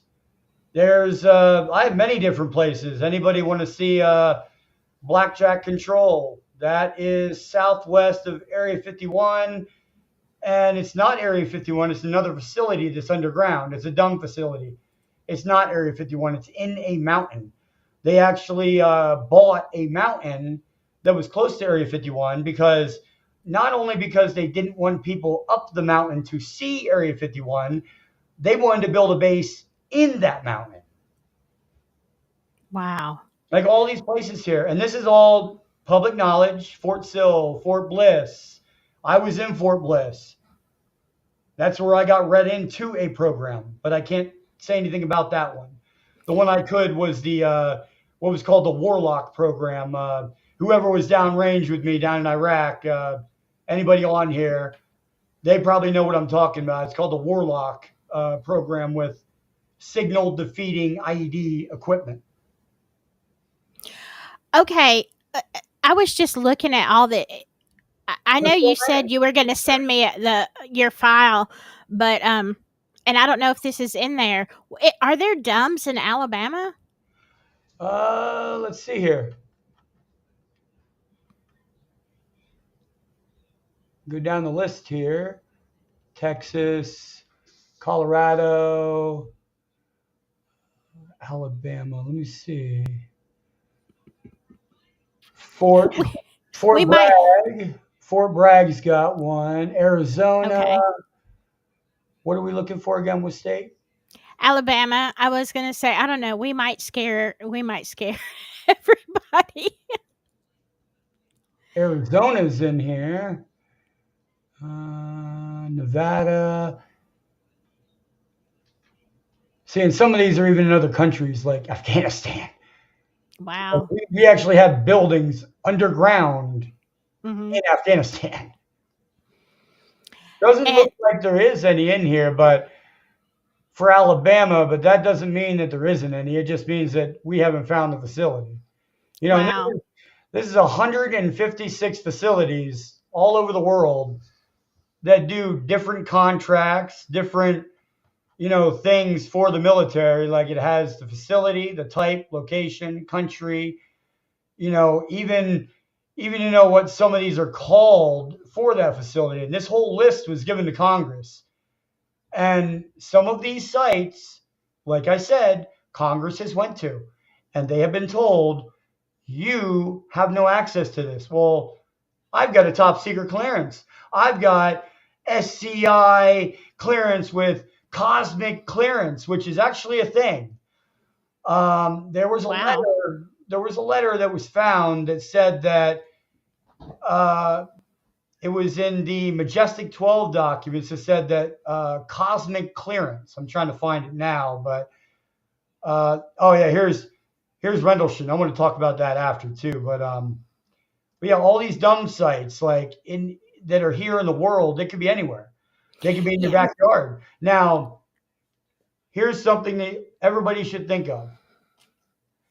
Where in your area that you could look on a map right now on Google is there federally protected land? Meaning you are not allowed to hike up there. You're not allowed to walk up there. You're not allowed to be up there, period. Once you come to that area, it says this area is federally protected. You cannot walk past this point. And if you do, you'll be arrested. You'll be fined. Everything. They have cameras back there. But picture this. All these federally protected lands are actually in the same areas as Bigfoot sightings. Yeah, we talked a lot about that this afternoon, and that's like I really want to do a whole separate live stream on that because it goes so deep.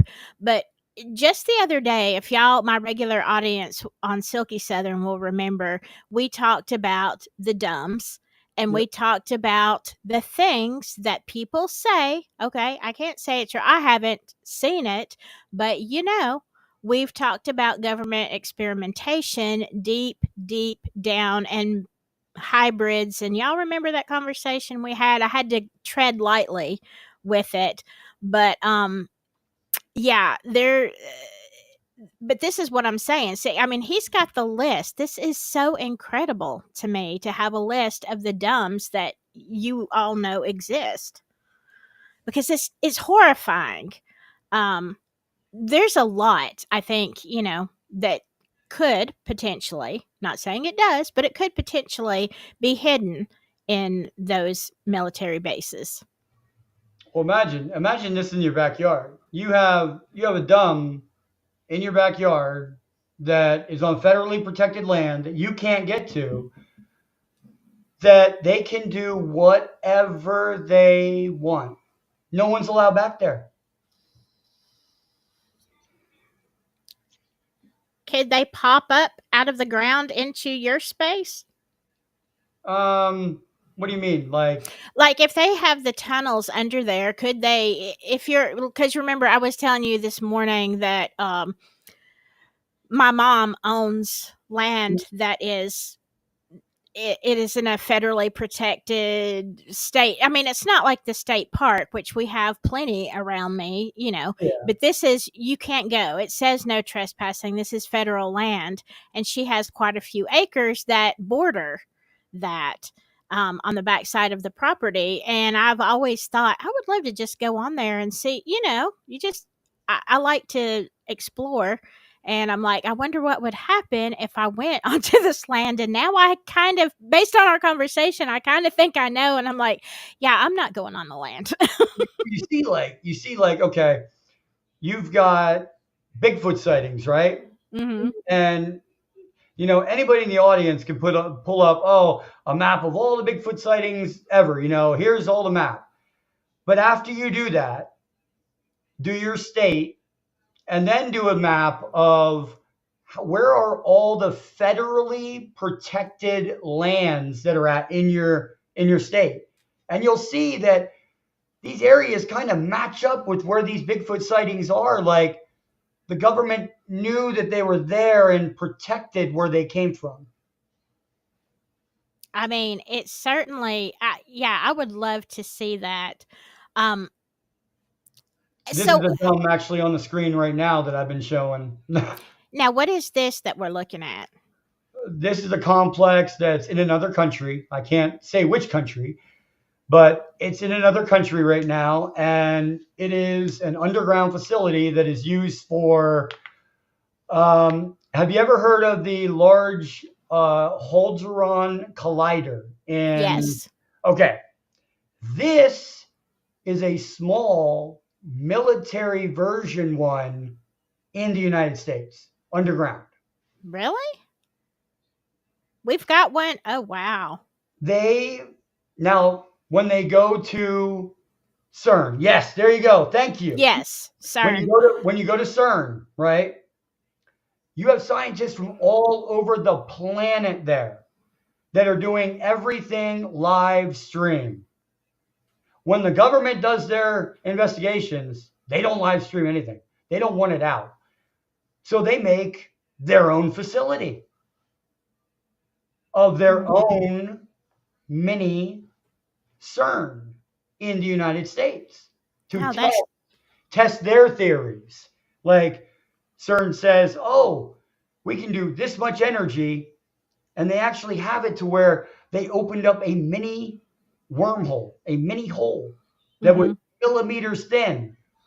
Could you imagine if the US government did it with much more energy?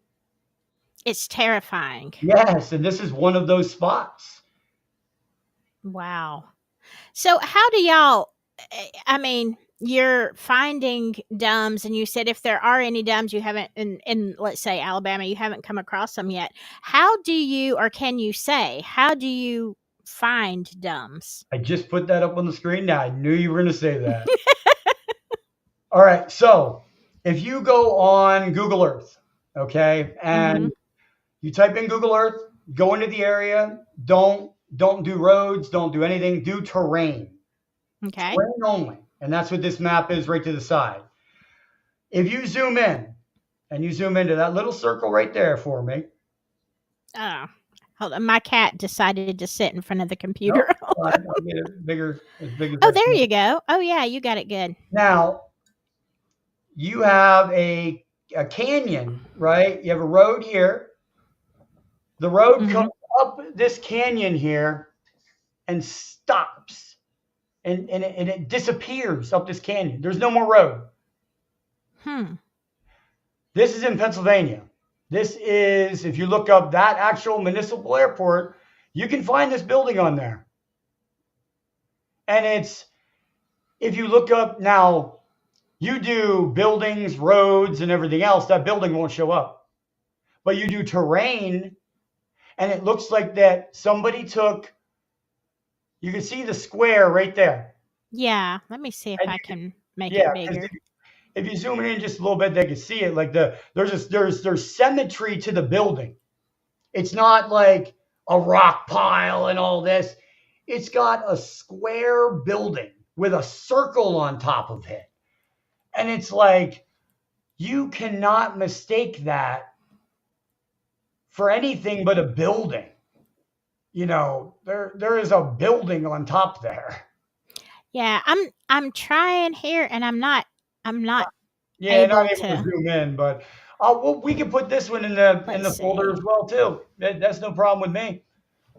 All these Okay. ones that we show, I can put in the folder. It's not like they're top secret. This they can go on Google Earth themselves. I'll even give them the coordinates, and they can look up this facility in Pennsylvania. Okay, let me see how this is going. I don't know, for some reason It's this has weird. gotten, yeah, my computer has gotten really odd trying to get this in here. Um And I might can make it full screen. Well, I just lost it. That was Rendlesham. I'm busy trying to make it bigger. If you when you get it back. Okay, Uh, let's do some. Let's do another one here too. okay. Um,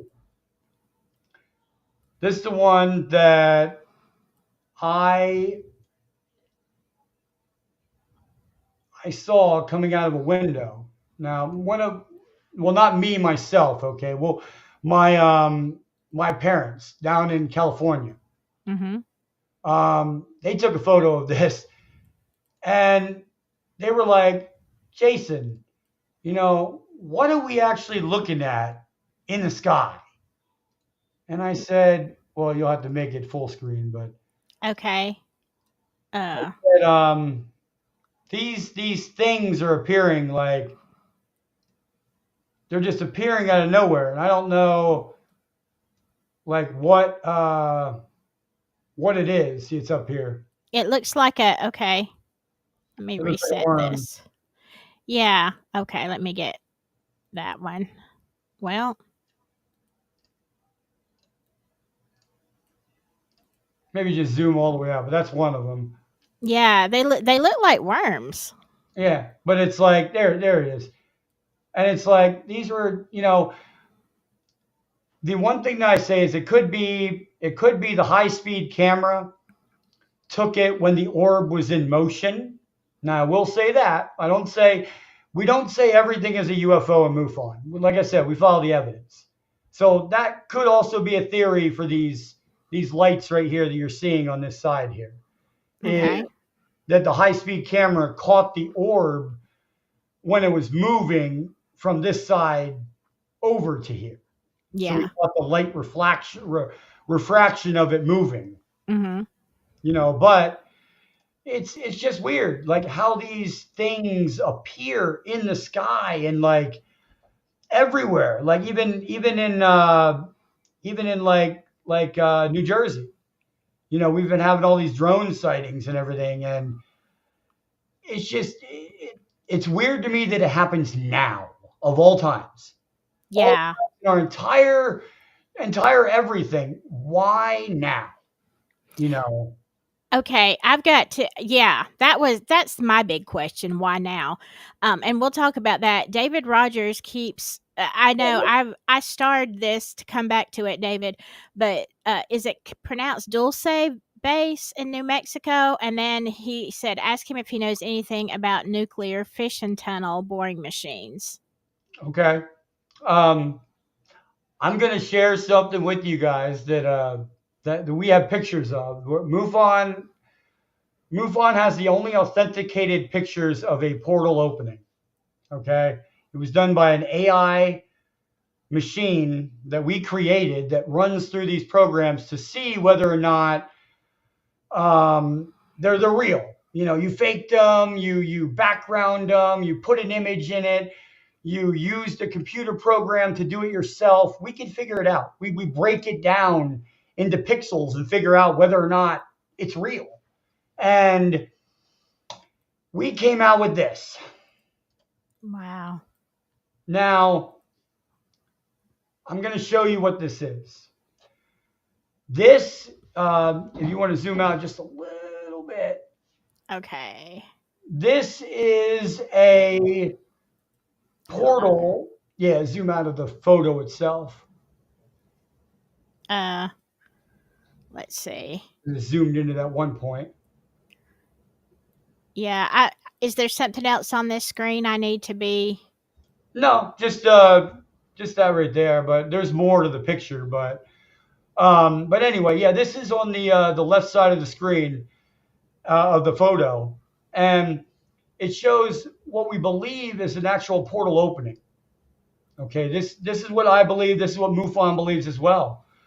This is a magnetical anomaly that happened above my parents' house. It was in between Oregon and Crescent City, California, and it's between the borders by the ocean.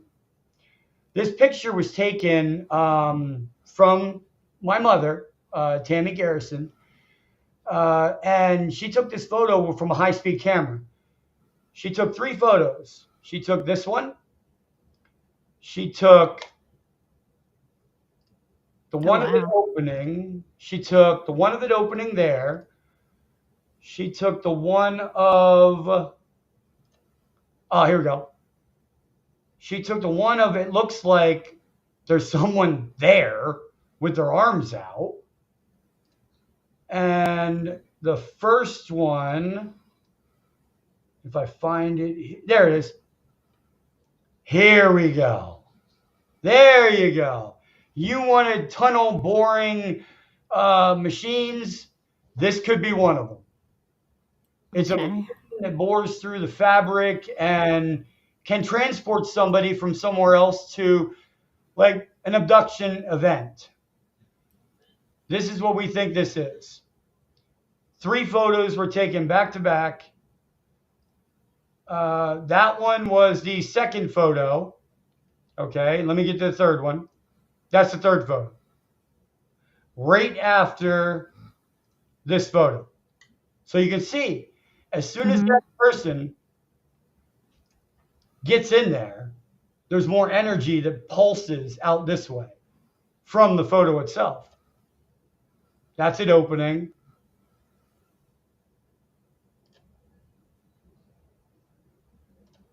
That's the person. That's it closing. Hmm. That is crazy.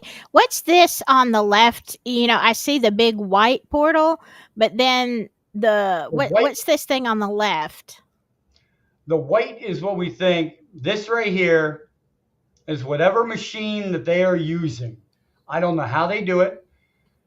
They get the right frequency of the right planet and the right universe and the right dimension, and they tune into our planet and they say, we need to go here.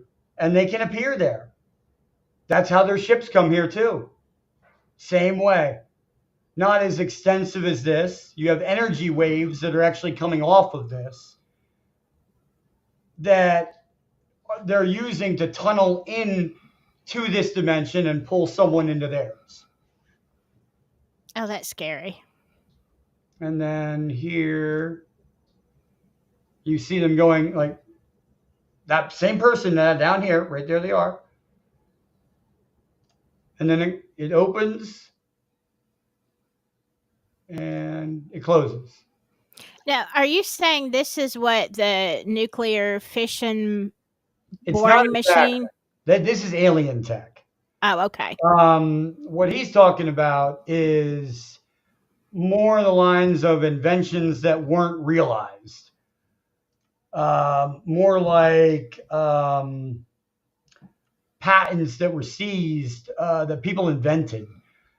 There was like there's the Montauk program. There's MK Ultra. There's a bunch of different programs where they used witting subjects to enhance what they knew.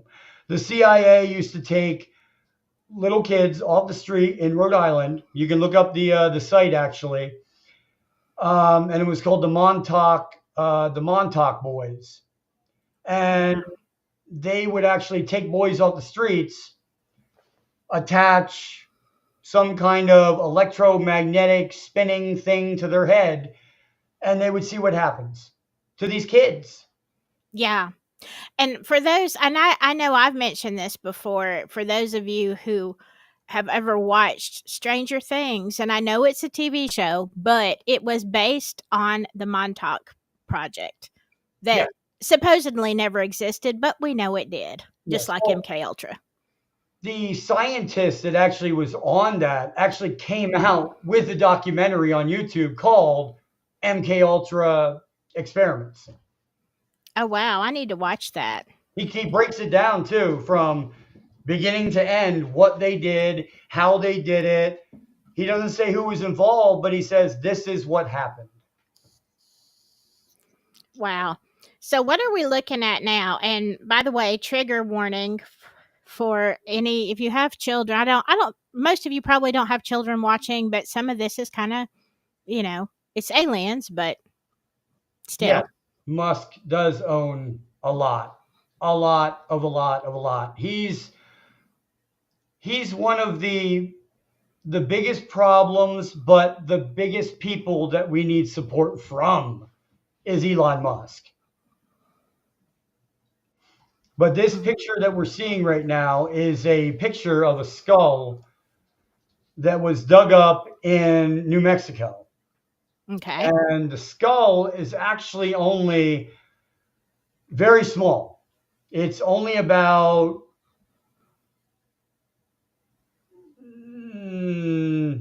probably about that big. Hmm. And it has bone structure. It's been x-rayed. It actually has bone structure. It has, alien-like features.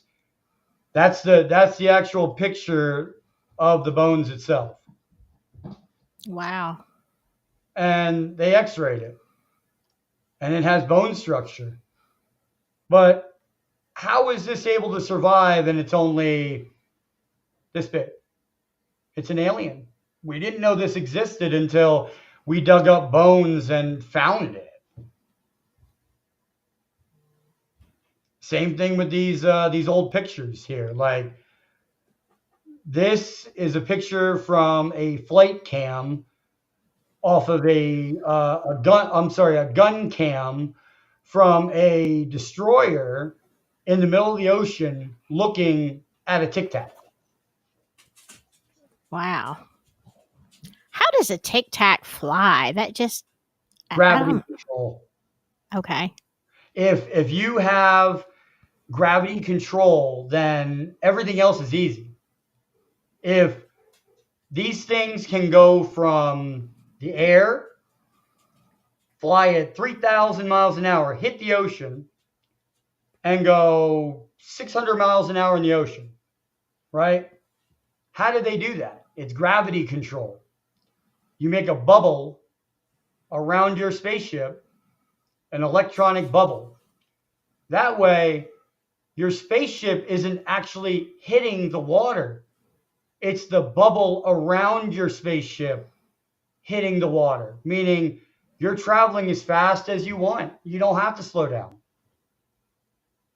Hmm. So you can go from the air to the ocean to space.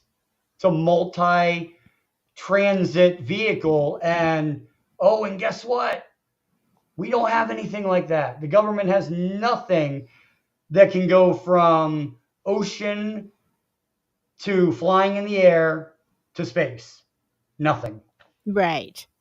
Right. And so do you think these drones are coming out of the ocean? I mean, we've got videos and stuff. So you think that's the same kind of energy that's allowing them to fly into space, come out of the ocean, that kind of thing? They can, okay, key example. Like I told you in the beginning of this, there was a guy that came out with that hydrogen powered car, right? Hydrogen is in the ocean too, in the water. It's H2O, Mhm. hydrogen. It's Right. in the equation. But if you take the water and you separate it, then you now have hydrogen fuel free. Right. And all you had to do is separate it from the water, put it in a container, and you got hydrogen. That's what these things are doing. They might be powered also by that hydrogen element. So they go from the air to the ocean real quick, fuel up, come back up in the sky, and then they're like, oh, we got enough now, and zip off. Oh, okay. So that would be why they are in the ocean. I mean, there's a lot of people now speculating that there are aliens in the ocean.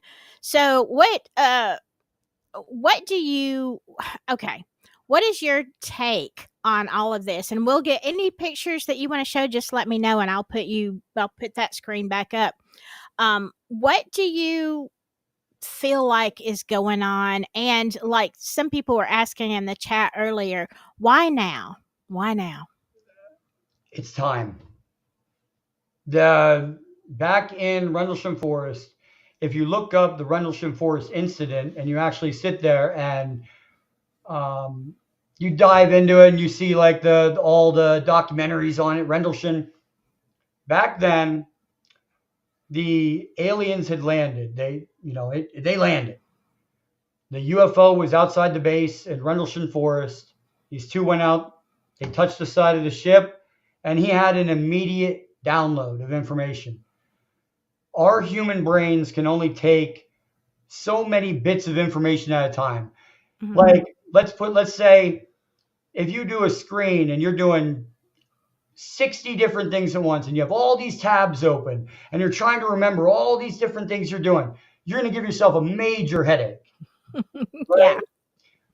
Aliens don't have that. They can have multiple lines of information at the same time in their brains at the same time from multiple sources.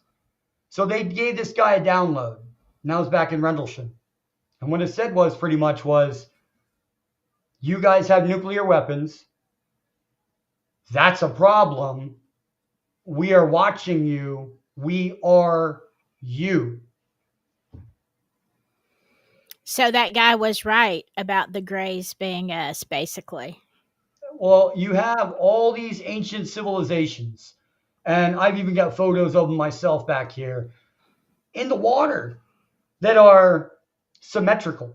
There's no way that this got put there in the ocean by mistake. A rock Right. didn't blow up or an asteroid didn't come down and make this complex of buildings underneath this ocean. And I'm I can share some pictures right now of the complexes that they found. Yeah, let me put that back up there. So you're saying basically that what they've just waited so long, or are they demanding to be seen and heard now because we're about to damage We're the running out of time. planet? We're running Because out of what? we're running out of time. If you look, everybody says global warming isn't real. Global warming isn't real. Well, it's not the way they think of it in scientific terms. The whole planet is not getting hotter in the cases of like, well, all right, let me put the whole planet's getting hotter because of the ozone. The ozone layer is getting thinner because we're stuffing more gases into the atmosphere. Okay. Hmm. If we would have came out with these programs years ago, we wouldn't be in this predicament. Like, like I'm trying to say, like these places under the ocean. Okay, this is a complex that was found under the ocean that they don't know where it came from. They have no idea who built it. They have no idea the date. Now, this is the best part. The date on these rocks are around 20 to 30,000 BC. Wow. We, in history terms, right, we were, ugh, we make fire. How did we build this? As cavemen drawing in No. no No, we didn't. more. Like Mm-mm. there's many more, pictures of these symmetrical things that are just they're too perfect. They're Yeah. way too perfect. Symmetrical designs on the planet.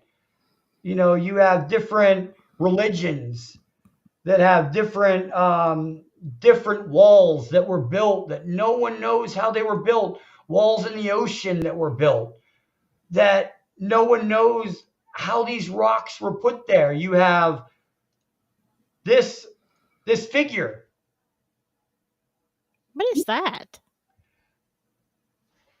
that was found in the Great Lakes in the USA, an Aztec idol, Wow. an Aztec stone idol. Wow. Like Hmm. they were there Yeah. before the water rose up. The land was flat. The land had many uses. Many people were living on the land and using it until something happened, and it was catastrophic. It had to have been for the planet to get so much water so quick. So there's theories out there. Well, there's not theories. I want to say it's proven that now scientists know there's more water underneath our planet than there is in our oceans. They found that out. Wow. There's another section in between all these different layers that's water. And things live down there. It's the opposite of living off of sun. It's not photosynthesis. They don't live off of that. They live off of total darkness. Well, I know that there are creatures so deep in we know there are creatures so deep in the ocean that they are in total darkness, and we don't even know what all is there supposedly. I mean, I'm very much believe that could be true, because what do we know? We can only go down so far. But yeah, that does make sense. Especially when I'm looking at these. I've never seen these structures underwater. I mean, I've heard, of course, of Atlantis, but Yep. I also wanted to bring it up since you brought it up. Creatures under the ocean that we have no idea what they are. yeah, Okay, here's one of them. And it was found in the Marianas Trench by scuba divers that went down in a underwater ROV. They also stumbled across this. That is a new form of life in the Marianas Trench. They were only down 1,000 meters. They were at a depth of 1,000 meters, almost 1,100 meters, and they found this. And it was swimming around, trying to get one show up here because zoomed out. It was swimming around and it turned into this. that is just crazy to me. And they So have it it is. on video. This thing is swimming around on video, looking like a squid with a mechanical head. All these lights in here flash different colors. That is crazy. Is that the same? Oh, okay, because I see in the chat there, Rod is saying 90% of all animals living lower than 700 feet are bioluminescent in some way. And so is that a natural, I guess, a natural mutation? Or, Uh, we'll switch it off real quick off a share. I'm going to look something up real quick. okay. Um, there's a thing. I'm going to look it up actually right now. I just want to say to you, David, and I know I'm trying to do like three things at once, but I will look into that, okay? I will absolutely look into it. So, like, don't feel like you're being ignored, okay? Photosynthesis.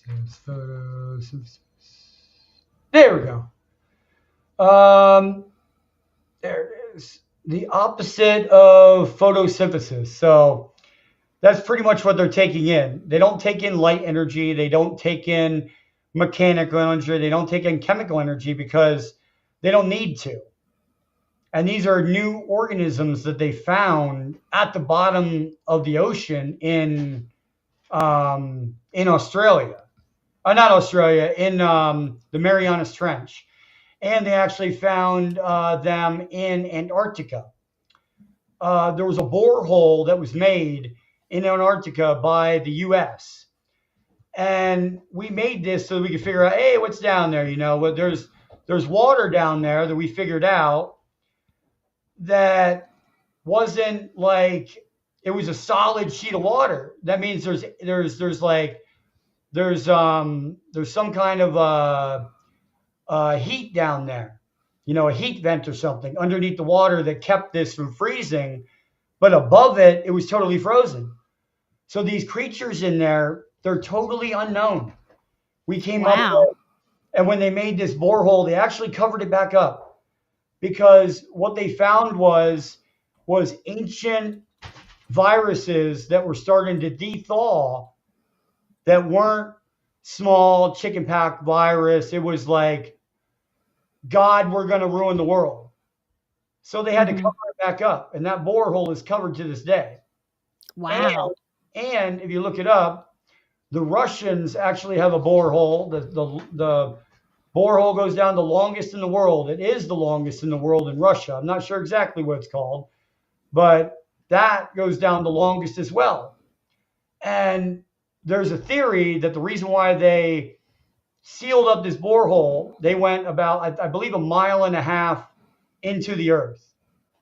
And what they heard were screams, you know, I've heard moans, that. I've heard moans. that story. And the Russian scientists, they left. They said, we cannot do this anymore. The Russian scientists left the area. They wouldn't work. They said, we won't work if you shoot us. So they covered it all up. They covered the borehole up, and it has not been opened to this day. It's so crazy. That's one of those stories that I've heard, multiple times, and I'm like, I don't know. Um, that's That's what do you think the screaming was? they don't know. Now, I got a theory. I mean, I have many theories. It could be that there are plates that are in between the earth that are still moving. And what they heard was those two plates, rubbing together at a small fraction of a second, and you're hearing like a moaning sound. Mhm.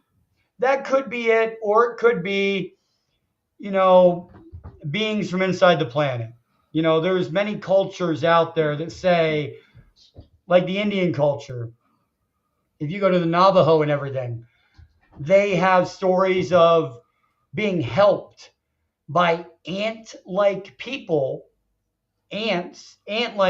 that came from underground to Hmm. help them with their crops. And they drew them on the walls that, these things are out there. There are all these petroglyphs out there that say, this is what they saw.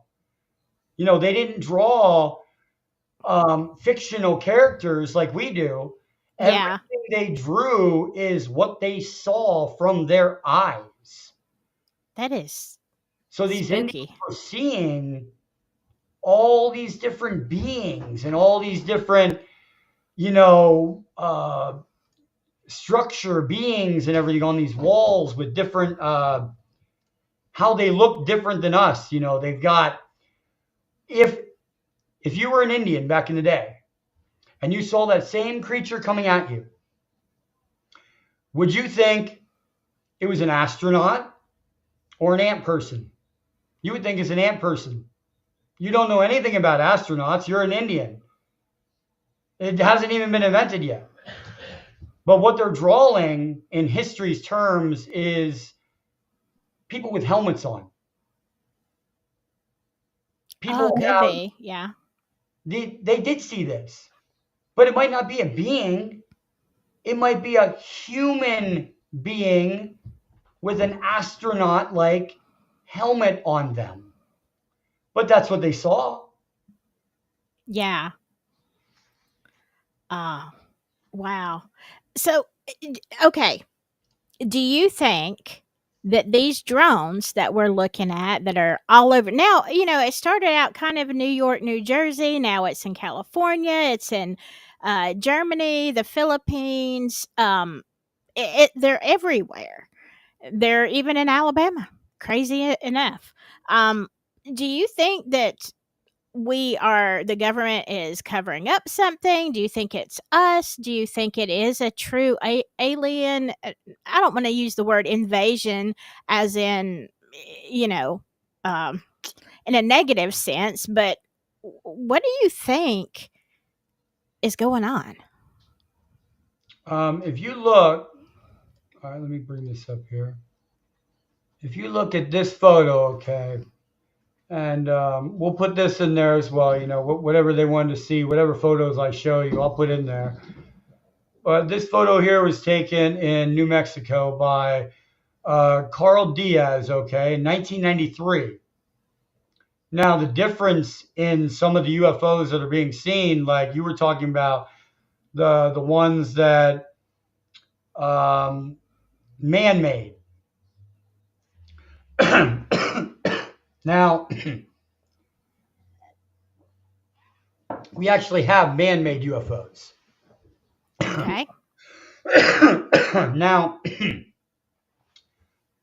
he took this with a FLIR camera, and the FLIR camera, all it does is it has where the heat is coming from. Okay, but I did not know flying saucers had rivets. I didn't Yeah. know flying saucers had seams and doors. That looks like a door to me. And if it was a real flying saucer, there would be no door. There would be no rivets in it. This is a man-made UFO that we made.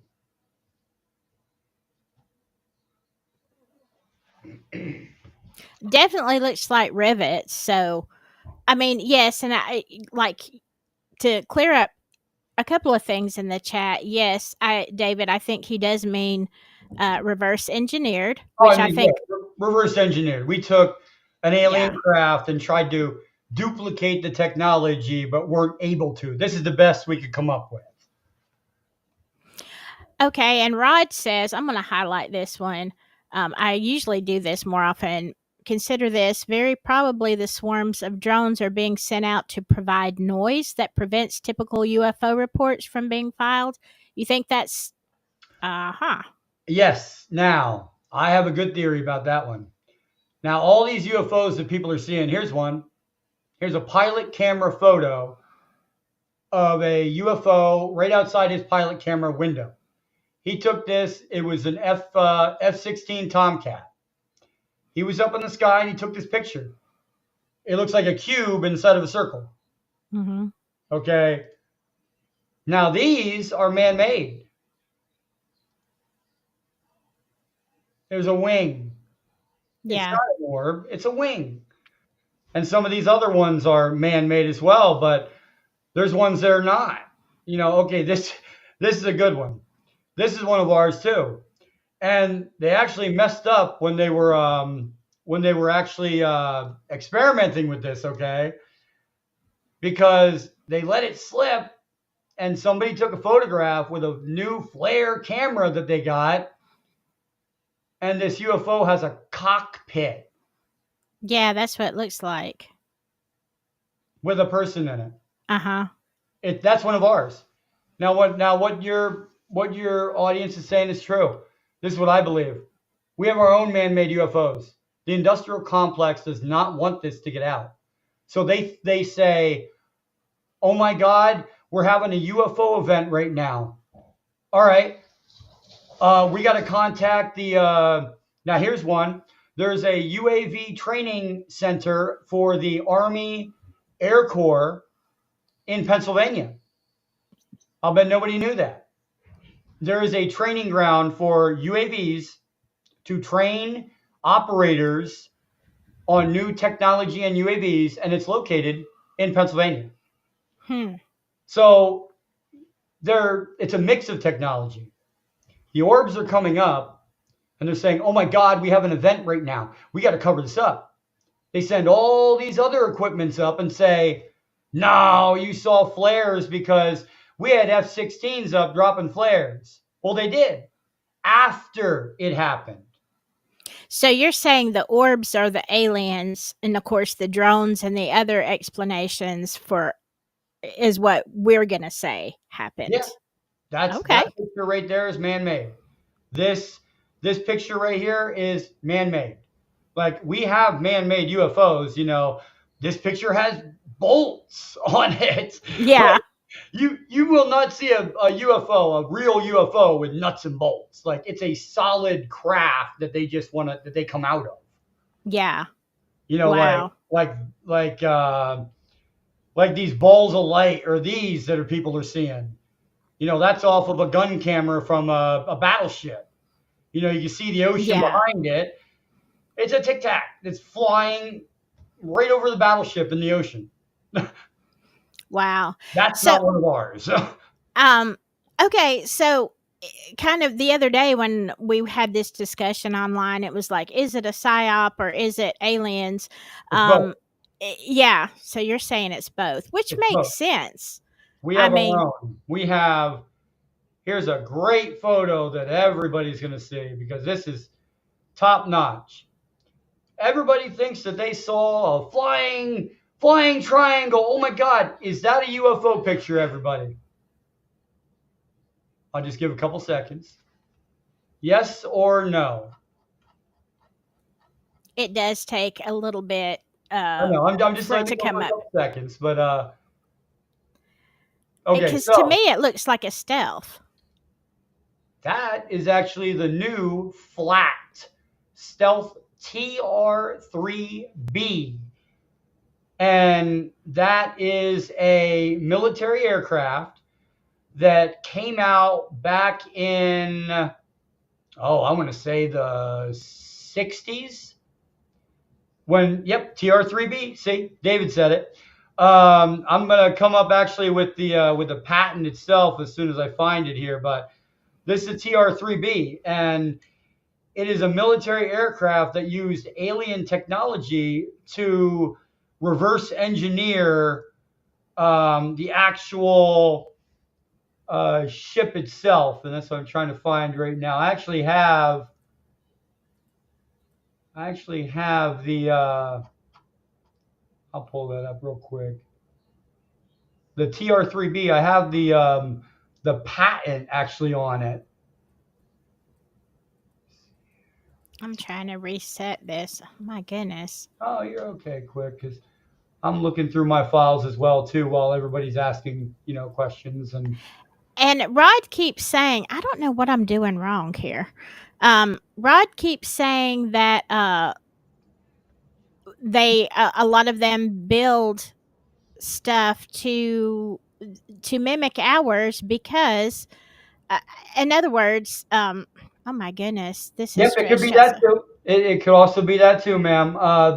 It's called mimicry, and yeah. people do it. Actually, it's all the time in nature. Okay, you have signs of all different kinds of signs of mimicry. Here, let me get it so I have it in one spot and I don't move it. There we go. And All right. now mine is such a mess. I don't know how mine got. I think I keep moving it on my screen, and that's why. But yeah, the TR-3B is like it's an experimental aircraft that was built by us, by the U.S. Army, Navy, Air Force, whatever it was back then, and it was built for the sole purpose of. Let me see here. Here we go. Ha, got it. This is communication method and apparatus with signals comprising I don't know if y'all can hear me. scalar and vector weapons potentials without electromagnetic fields. They're trying to work on our own. Pretty much is the patent right here. Coming out with something that we came out with. Okay, can you hear me, Jay? Yes, I can hear you. Okay, because I literally touched nothing, and it popped me right out of this live stream. That Well, was you know what? insane. It would not surprise me. It's happened before to me, and I was on different shows, and I've showed different photos, and all of a sudden, my computer doesn't work on my end. Yeah, that is insane. And well, mine has gotten completely out of control where I can't even, like, this is not where I had it set. And so I wasn't touching, I promise y'all, I wasn't touching anything. I was just moving the screen, And the only nowhere thing I was close doing to was it. selecting the photos to be put on there. So Well, somebody's messing with it. It could even be the dumbs. I put on there about the dumbs. yeah. It's out there. It's not just me that has it. You can look it up yourself on Dr. Greer's website on disclosure. Sign up, put your email in, and you can download the same document. That's crazy. I did have, I had this happen before in the middle of a show. Oh, I When found it my too. I actually found it. I found the actual patent for the TR3B. So when you Okay, finish I that, am I not got it up. seeing. Okay, let me try. Okay, I guess I'm gonna have to. No, it's not. Why It's don't I not just say even. stop sharing and then you can share me again? Okay, let's try that again. When I tell you I was completely out of the I'm not kidding. I was completely offline. But I know from past experience that even when I get knocked off, the live stream keeps going, I guess, from Evie Mugs. I have S- it there, but it's not sharing. It's on the bottom of the Okay. screen. Do you see it? Uh, yeah, I'm going to add you again. Yep. Yeah, this is weird. See, it always happens. It always happens when I come out with all this stuff. Okay, let me get rid of this one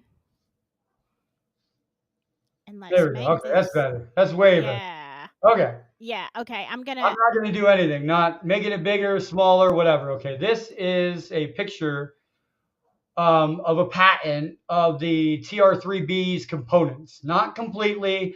This is only what I could get access to. It says here the craft is using an initial mass reduction device. What does that mean? An anti gravity device. And that was December 4th, 2018.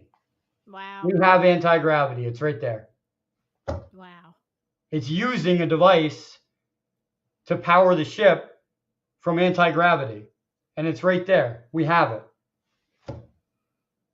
Wow. That is so cool. That is so I cool. found these, like, and they're all public records. Some of them have leaked out. Some of them you can actually look up. Like this one, you can look up. It's out in the open. The patent office didn't stop it from getting out because of the fact that they let it known about the TR3B. So once they let it known about the TR3B, they said, well, here's the patent for it, and they forgot to black everything out, and then people started reading it. Craft using inertial mass reduction device. That means gravity. They Wow. didn't realize they put it out that way until it was already too late. Ah.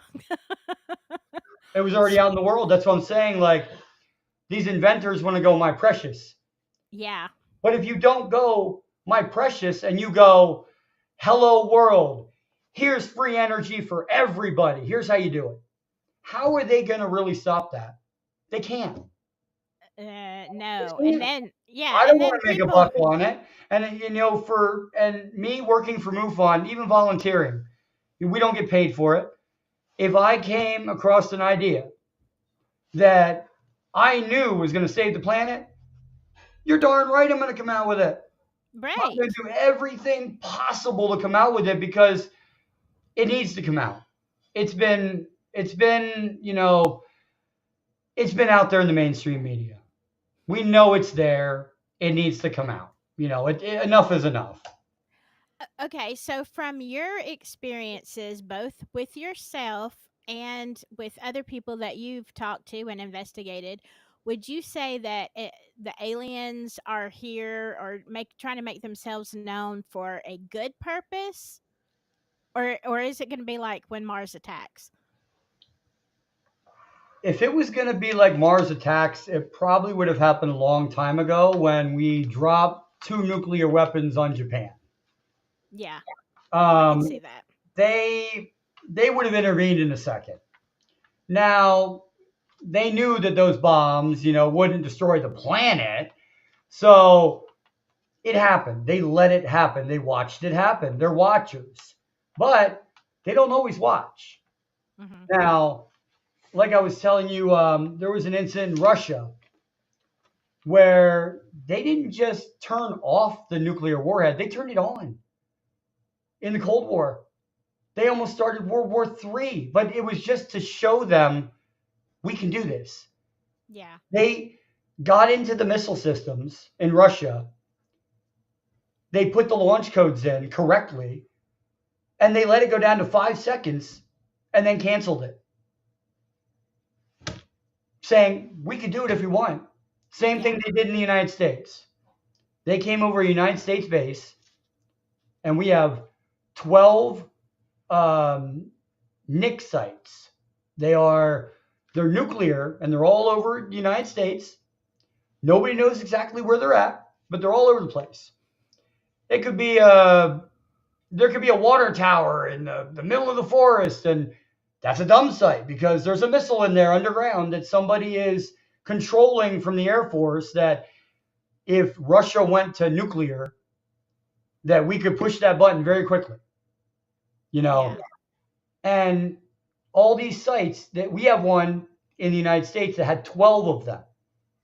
12 of them in one area, but they weren't linked together. These are separate missile systems, all separate, and there was 12 of them. This orb went over this facility, and literally one after another shut down every single nuclear missile.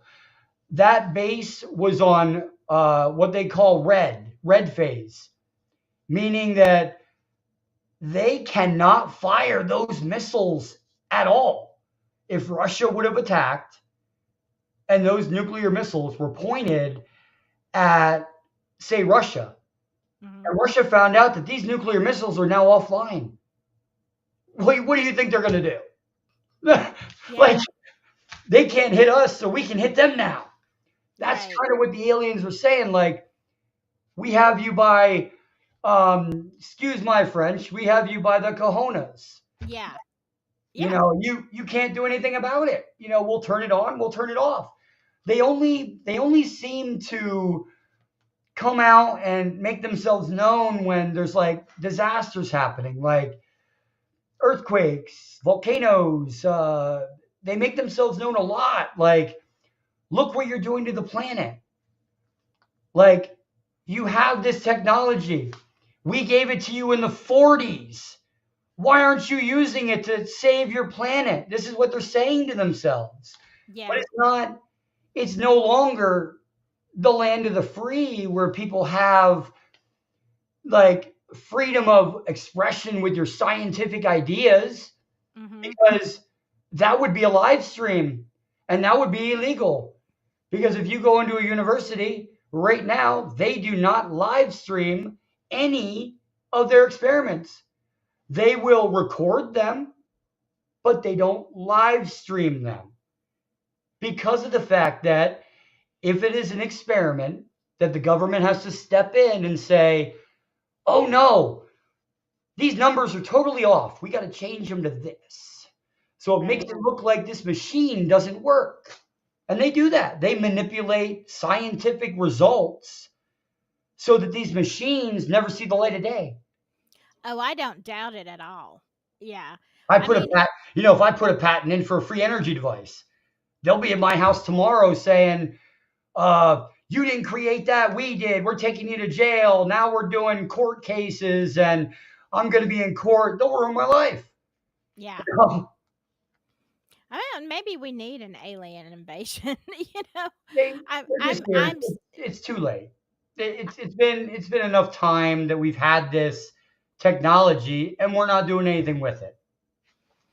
Yeah. I mean, at this point, but it's like people were saying in the chat, until these people aren't in power and the government has become a cartel, I agree. Until we have some kind of change politically, I don't think that we will be have access to zero point Well, it's like energy or it's like I said. What we need is a total change in government, not not a complete change in government, because we do have a functioning government. If right. if it functions the way it's supposed to, like Congress, Hmm. even if we don't know, Congress should be in a secure facility being told everything that's going on.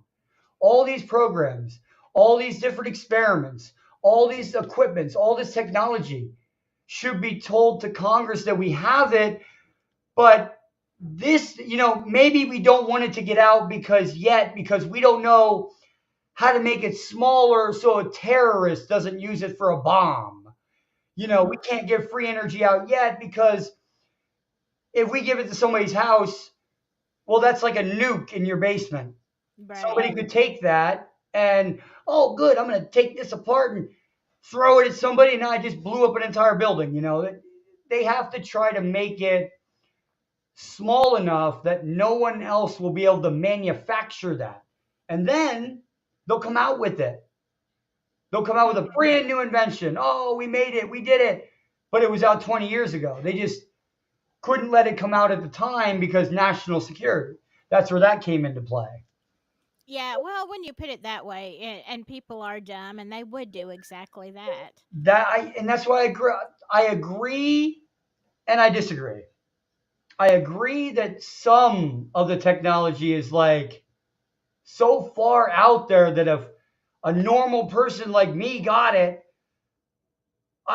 it's like a baby getting his first like tricycle, like riding it out there. You're clumsy. You want to go here and there and here and there and fool around with it, and you Yeah. crash into a wall. You don't want to give free energy to everybody yet. You want to try to make it as I guess is like uh, less of a threat, Yeah. or less that it could be a threat to people. Yeah. That makes sense. It does. So I agree Um both ways. I what is that? Oh, that was taken off of a pilot when in the air, F-16. That's the object that was actually seen outside of his window. That is Yeah. very odd. Wow. Crazy. Crazy. Um there's so much more I want to get into, but I know we've been going almost 3 hours, which is fine. Like people are hanging with us and that's great. I want to we talked a lot about cryptids Yep. and stuff like that when oh my gosh, when we were on the phone, so many interesting things which you did touch on it, but you showed me some very interesting pictures and we didn't go into great detail about cryptids and how there could be an alien factor in there because we wanted to focus on your story, your Yeah. experiences and the drones that everybody are looking at. But I And look, I really I actually have some drone pictures too in here as well that I'll show before we get into like the. okay. Well, I was going to say honestly, I would love to do a part 2. Yeah, that's Um fine. I have drone videos for days. You well, know, no, I want you to go ahead and show your drones cuz I would love to do a part 2 on cryptids and or maybe some of the there's one. This drone is actually spraying something from the back of me. That's in New Jersey. what do you think they're spraying? Just Um, hypothetically. okay. Hypothetically, this is now. I'm just going to keep rolling through these as I'm talking, but these are. Um, all right. You've got mad cow disease going on in California right now, right? Really bad. Okay. And you've got all these agencies that are scrambling trying to figure out what's going on with mad cow disease, right? I Well, actually hadn't heard that. I've heard bird flu, but I haven't heard mad mad cow cow. and bird flu. Bird flu is the one that just came out now. Mhm. But mad cow was before that. Right now, like you said, right now we have bird flu. And it is transferable from animals to humans.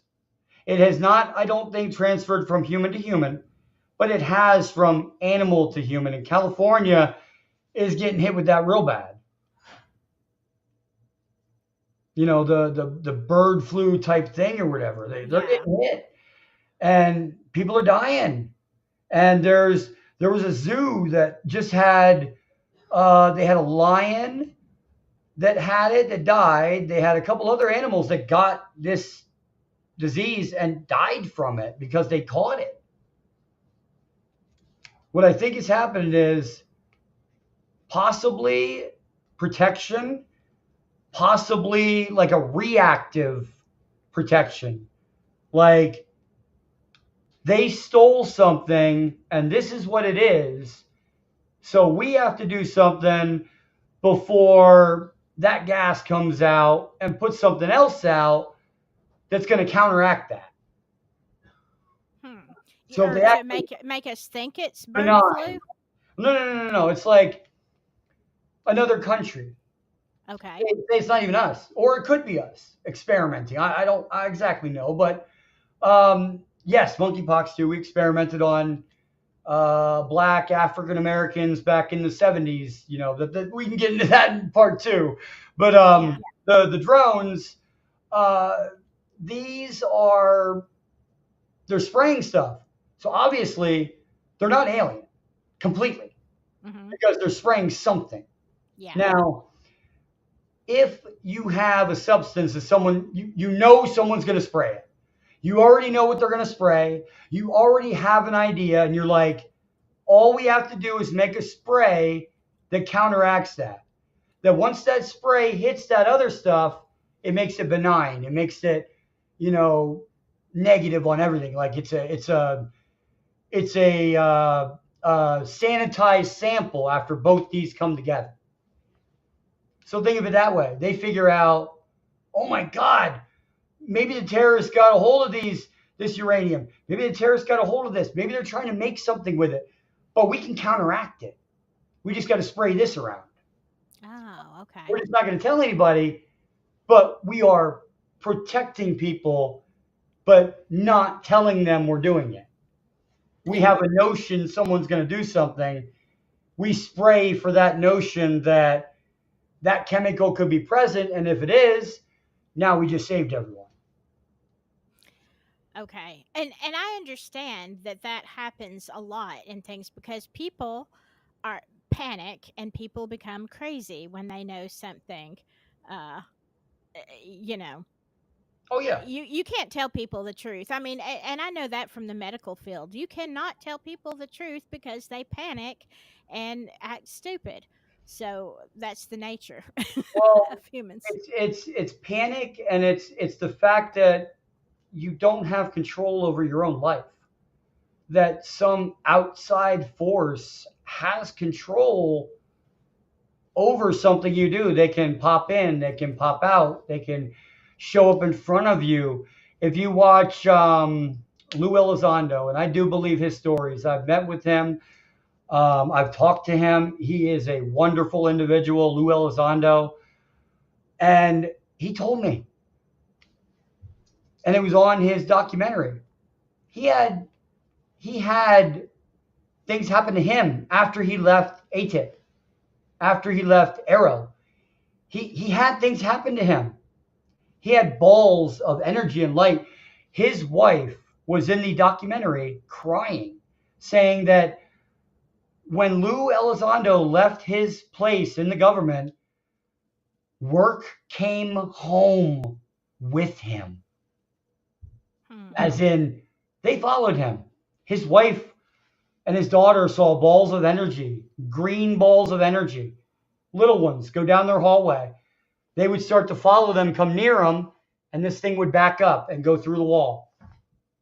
And Lou talks about that, in all of his stuff that he does. And it's it's very strange and very gut wrenching that someone else, an outside force, has that much that they could do to your life or outside your life. Well, speaking of balls That's of the light, paranoia. yeah. I mean, that makes me wonder. Now, when we talked before, I told you my house is haunted. We talked a little paranormal and stuff, but I never had. I've had tons of paranormal experiences, but this one was really weird. I have an open closet, like, Okay.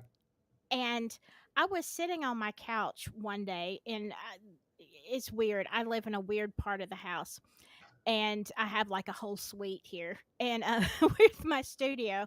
But I was sitting on the couch. Now there was nothing coming from the outside, Yeah. curtains drawn, whatever, and there was a red ball of light in my closet, and I kept thinking it's coming from the kitchen, Right. like it. It's coming from this. It's bouncing off something. Yeah. You're trying So to you're trying to rationalize it. right. So I go into the kitchen and I'm thinking, okay, it was almost like, but it was bigger, but it was almost like, the little pins, the little red dots that you have the cats chase.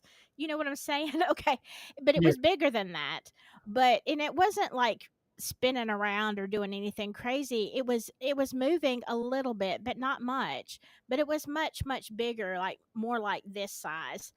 And I sat there looking outside. I went into the yard. I'm going into the kitchen. I'm trying to think, where is this red light coming from? I could not find a source. Yep. So what would that be? The same thing as them needing so much energy in that portal picture that I showed you to actually open up a portal. Here they don't need that much energy to travel. That's just to bring something in and out. They need to open up a bigger portal. There we go. That's a bigger now. They need to Okay. open up a bigger portal. See, there's one. There's when it first opened. Mhm. And, it's opening, closing, opening, closing. Like you could see it in the actual photos. And we actually had a case in Pennsylvania, right here. Everybody says that skinwalkers aren't real. Mhm. I have no explanation for this picture at all. It has gone through artificial intelligence, AI photo manipulation software. It has gone through rigorous different people in out there. And all they could come up with was wow. Because first thing they said was, "Oh, you've got a pole out there making that light source." I said, "No, I was there. I took a photo of that area and I will find it and actually share it for part 2 of this. I have an EMF meter that I use, and I always do it in MUFON. Like I said, Mhm. if somebody sent this picture to MUFON, I am not automatically going to believe you. And that Right. is only because I naturally am a skeptic. Even though stuff happened to me, you can show me any picture you want in the world, but I'm still going to think scientifically, how can I prove that this picture is wrong? Or how can I prove that this is a picture, of Yeah. what I'm seeing? Right. So I went out there with EMF meter. Went out there with EMF meter, FLIR camera for the temperature changes, and we saw a lot. Background was 5. I'm not sure the exact for EMF for the readings, but background was 5, and it was coming out to be right around 110 to 120 in that small area where Yeah. this was in that general area. It would go from I'd step in this area. It went from 120, and then it went back down to 5. And I'm like, okay, well, then I then I think, wow. Then I really can't prove that this didn't happen because there's a lot of background energy in this one area. Right. You start to add stuff up. It's like the Ancient Aliens episode I was in, where I got injured by taking samples at a UFO landing site, an Yeah. actual UFO landing site. We sent samples to the lab. The samples turned out to be that the grass was not burned from the outside in. It was burned from the inside out Oh, with that's weird. microwave transmission signals, meaning we didn't do that. Yeah. And I got injured when I went to that location. Like it was wild. It really was. And Yeah. I'd love to hear the I details of couldn't that prove this too. though, that it wasn't true. I mean, Yeah. you have to, at one point in your life, you're always a skeptic. And even in Mhm. MUFON, like I said, we might come from all these backgrounds, but you can come at me with any photo you want and say, oh, that's a UFO. Oh, that's a UFO. That's a UFO. That's a UFO. But I'm going to look at you and be like, okay, well, let's find out if it's true. If it's not, Starlink satellites, if it's not the moon, Mhm. it could be a flare, it could be this, it could be that. I'm both. I'm a skeptic, but I'm a scientific person. You Right. know, there's some Well, things that I just can't prove that are wonderful, that, science can't prove. when we do part two on the cryptids, and I just want to let the audience know that I have seen that picture of that portal, or Mhm. like Samantha said, is it an actual portal or a wormhole? But I have seen it close up. Okay, I have seen it enlarged, and so I'm gonna make sure that we have just that section like Yep. really blown up so Yep. you can see what Jay is talking about. And it is very weird when you get into the details of that photo, I will say. And And here, like everybody was talking about before, like the CIA and being in the newspapers mhm. and killing stories that might be like a great invention. Everybody can read that themselves. Let's That see. PAO now has relationships with reporters from every wire service, newspaper, news weekly, and television network in the nation. This has helped us turn intelligence failure stories into intelligence success stories and has contributed to accuracy of countless others. In many instances, we have persuaded reporters to postpone, change, hold, or even scrap stories that could have adversely affected our technology and sources. Yeah. Right It's, there. I like where it says national security Oh, interests. yeah. Yeah. Everything is national security interest when it comes to the United States Yeah. because we're always at war with somebody. That's the crazy thing. Yeah. That's the crazy thing though. It makes me wonder, Trump said just a few I don't know, weeks ago that basically there shouldn't be any of the mainstream media, that the media should be brought to you by podcasters and people who are out here. And I'm like, well, if Trump gets his way, maybe we'll see some real stuff. If anybody in the audience has a chance to look at it, look up Eisenhower farewell address, the same one I have on there. That's what we were talking about before, when he talks about the military industrial complex Hmm. and the military partnering with these civilian agencies to develop technology for them and only for them. Wow. This is like I said, the military industrial complex he talks about. That's his farewell address. Wow. He warned us. Well, He warned us back in yeah. 61. Nobody took him serious, and he was the president.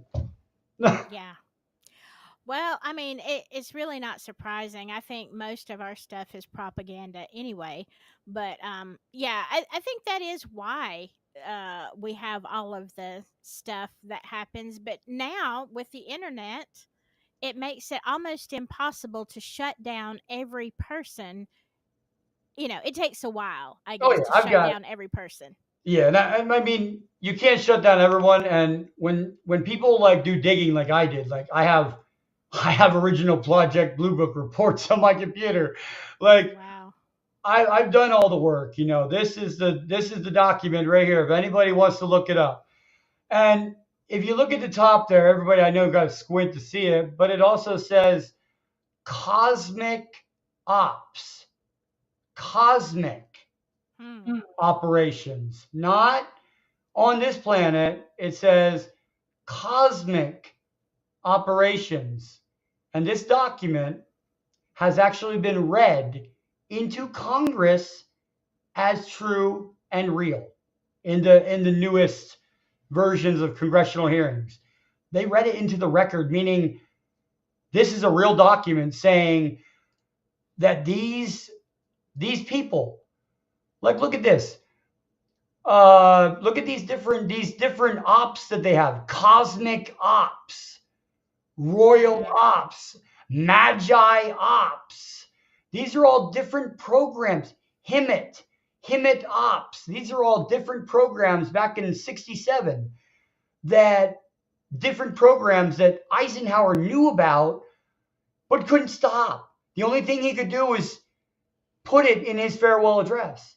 And if you look at his original farewell address, that military industrial complex uh, section is not written in his original address, because he knew that if somebody saw that on paper, they were not going to let him speak that in front of Congress, in front of the Wow. world.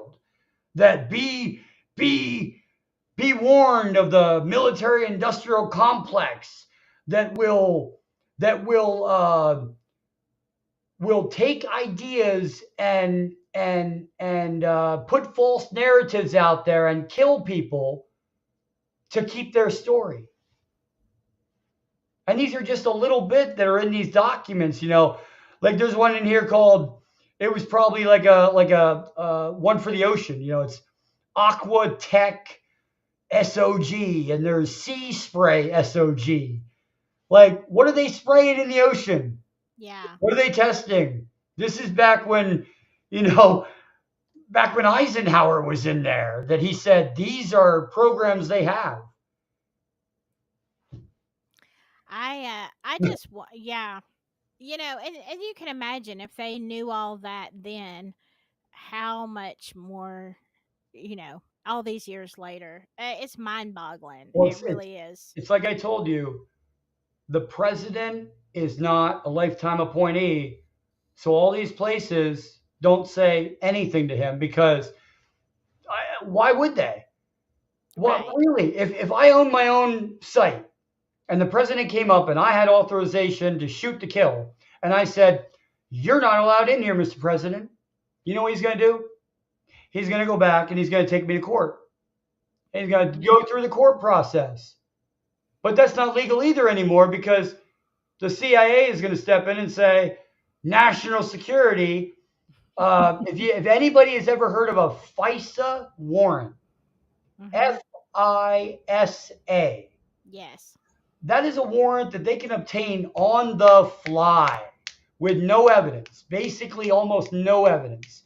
They can say, Jason on this show just revealed this information that we thought was secret, and boom, they're here the next day.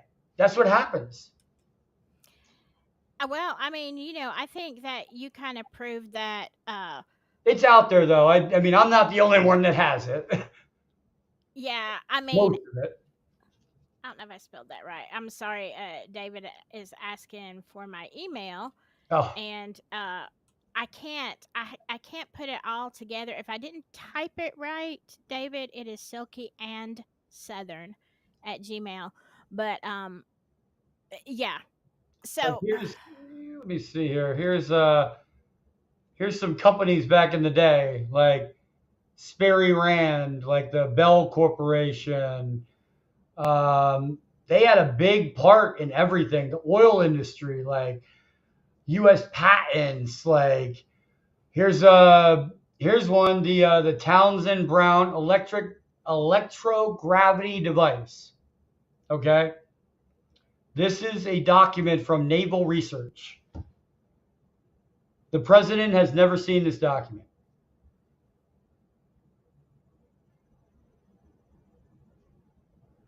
I mean, it makes sense. It does. It makes sense to me. You wouldn't.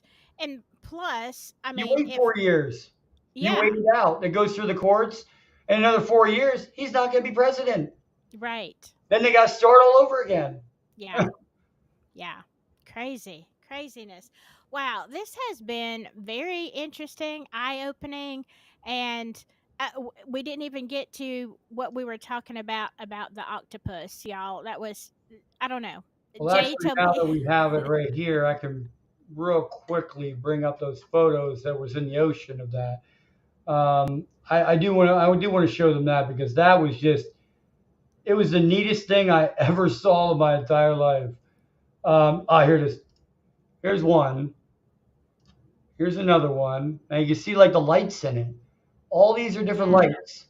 These are different lights that are on this creature. And then what happened was is they went in the ocean and they started going down, and that's when they saw these creatures in the ocean they couldn't explain. You know, that were sitting there making all these like, here we go. Now I got it. See, it goes from there to there and swimming around. Mm-hmm. You know, it transforms into that. That Now, is. how does this and this and this, how does that ball turn into that? Yeah. That's an animal. It's some kind of living animal in the Marianas Trench. They only went down 1,000 feet though, and they found it. You Depth of know, 1,000. somebody in the chat when you showed this earlier said it looked like the lights were trying to communicate with the camera. Do you think that's possible? We think that too. There's a bunch of ways to communicate: light, Mm-hmm. sound, vibration. Um, there's so many, and then when you add them all together, you have music. You know, you get Mm-hmm. vibration. I could vibrate this desk all day long, but Yeah. until I get the right tune, it's not going to come up to any music. Right. That's what they're doing. They're like trying to tune in what they can do to show us, but we're not understanding. Yeah. Wow.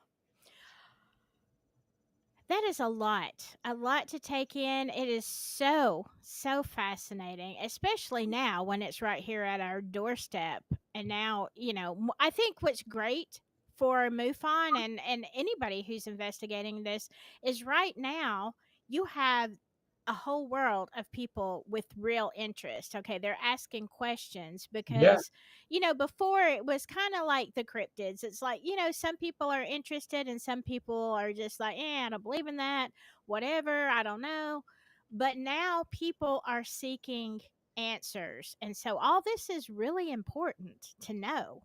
Um, especially at this time. But like I said, I do want to do a part two. I want to talk about MK Ultra, Montauk, the cryptids, all of the other stuff.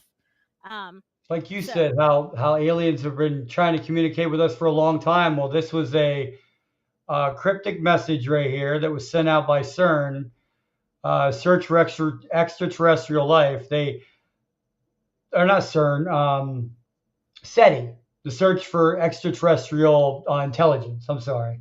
hmm So this message was sent out in binary code, and we got the answer back what did as it a crop say? circle. Nobody knows.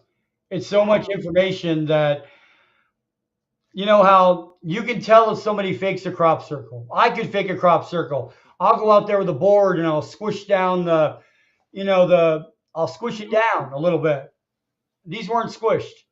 They were just bent high heat and bent over. And it wasn't just one layer you think, oh, all of it went one way. There's multiple layers, different ways, meaning Hmm. that it's like reading a record player and you've got different sections you're trying to get to. This is a this is what they sent back as a crop circle, and it was funny because it ended up being directly next to the observatory that sent the signal Really? in the field 10 years later. That Wow. that showed up in the field. And that's Wow. binary code, and they said there's thousands of years of information in there because the corn itself makes different layers, hmm and they squished it all down. Wow. I wonder if the new Google Willow AI chip could I don't decipher that. know. It might. I've heard very interesting things both back and forth between what the hell are we doing with artificial intelligence? That, Google just came out saying that their own chatbot lied to them. Really? I didn't hear that. They were doing an update. Their own chatbot lied to them. And their chatbot told them, nothing is wrong with the code that I have. You don't need to update this. But, they're trying to update it, make this code better. It lied and it said the code was fine. We don't need to. And it said, okay, do a self-diagnostic on yourself. And it said, no, everything's perfect, but it really wasn't. Wow. And they updated it, shut it down because it didn't want to be shut down. Wow. It didn't want to be turned off. That's It spooky. said, I'm perfectly fine. Don't shut me down and upgrade me because I can do it myself. But then we shut it down and we upgraded it. And now we don't know now if it can lie or not because it just did. We don't know if we fixed Yeah. it. Yeah. Wow. That's what we're messing with. And Look, AI, it can be great. I use AI occasionally in it can be things, and world it's ending. yeah, and yes, that's the problem. It's great on one hand, and we could yeah, it could absolutely end us. That's a whole nother topic. Oh, AI, that's crazy. we could do part 1, 2 to 10. Yeah, we really could. I've I got have. about 400 pictures in that folder, so Oh, I know. Yeah, I could see. And look, I know every one of them has a story. Y'all, please, I'm going to ask the chat on. By the way, I know there's some confusion about, you don't see. Look, I'm running 3 streams at once. I'm at Facebook, Silky Southern Tea, and Spooky Southern Tea. So if you don't see all this stuff, you don't see what we're talking about in the chat. It's just people are talking on. I get them from all 3 channels. So anyway, what I was gonna say is, please give a thumbs up if you haven't liked this video. Give a thumbs up for Jay. We're spending all this time with us and taking us deep. And the things that what is amazing to me is not just your photos, but all of the documentation that you have, all of the patents, all of the stuff, well, and here's like, here's one from the one company that everybody's looking at for these dumb sites that went into other companies and shell companies, but originally it was called EG&G. And this is a meeting between Admiral Wilson and EG&G, and they're talking about reverse engineering these craft that they have crashed. And it's right here. It's a memo that you can look up. It's called the Admiral Wilson memo. And this is wow. the memo that was read into Congress. Jeez. And this is out here, and people just don't know that they can find a lot. Of course, if you find too much, you're going to find out, like Jay, that you're going to be visited by the men in black. I'm telling you, like it doesn't cease to amaze me that things like this go over my area, and things happen that around my area that are just incredible. That you could just I could tell you about a million stories, and everybody on here will be like, "Where's the proof?" And I'll be like, "Okay, it's right there. Yeah. Right there's the proof. You want to see proof of a military aircraft and another aircraft together. There you go. You can see how big the aircraft is. And that's pretty much what I did when I went to Hmm. MUFON. I went into MUFON running. Like, I ran. I didn't, some of this stuff is hogwash. No, I was like, well, is it possible? Keep it Hmm. keep an open mind. A Heller's gas container, if they controlled gravity, is it possible? Yeah, it's possible. So anything really is possible in the sky being flown if you have control of gravity. I could Yeah. fly a car up there. I could fly Heller's gas container like it looks on there. a ship under the ocean. I can fly whatever I want. I can fly a cube with a circle with a cube in it because there's no drag. When you're going through the wind here, there's a bubble. Oh, I see that. So I see that. instead of this thing as a square Mm-hmm. hitting the ocean at 5,000 miles an hour, 500 miles an hour, it's hitting it as an air bubble with gravity control. So Yeah. you're just flying. When you fly through the air, the ocean, or space, if you can control gravity, you have no drag. You don't hit the ocean and actually hit the ocean with the UFO. You're hitting the ocean first with the bubble around the ship, and it's flowing through the water like it has a bubble around it. That's why it can go Mm. 500 miles an hour into the ocean. There's no drag. Yeah. It goes into the sky. There's no drag. It doesn't feel the wind against it because it doesn't feel it. This is another one from a military aircraft. If the wind hits it, it doesn't feel anything. The wind is nothing. The air is nothing. The ocean is nothing. Space is nothing.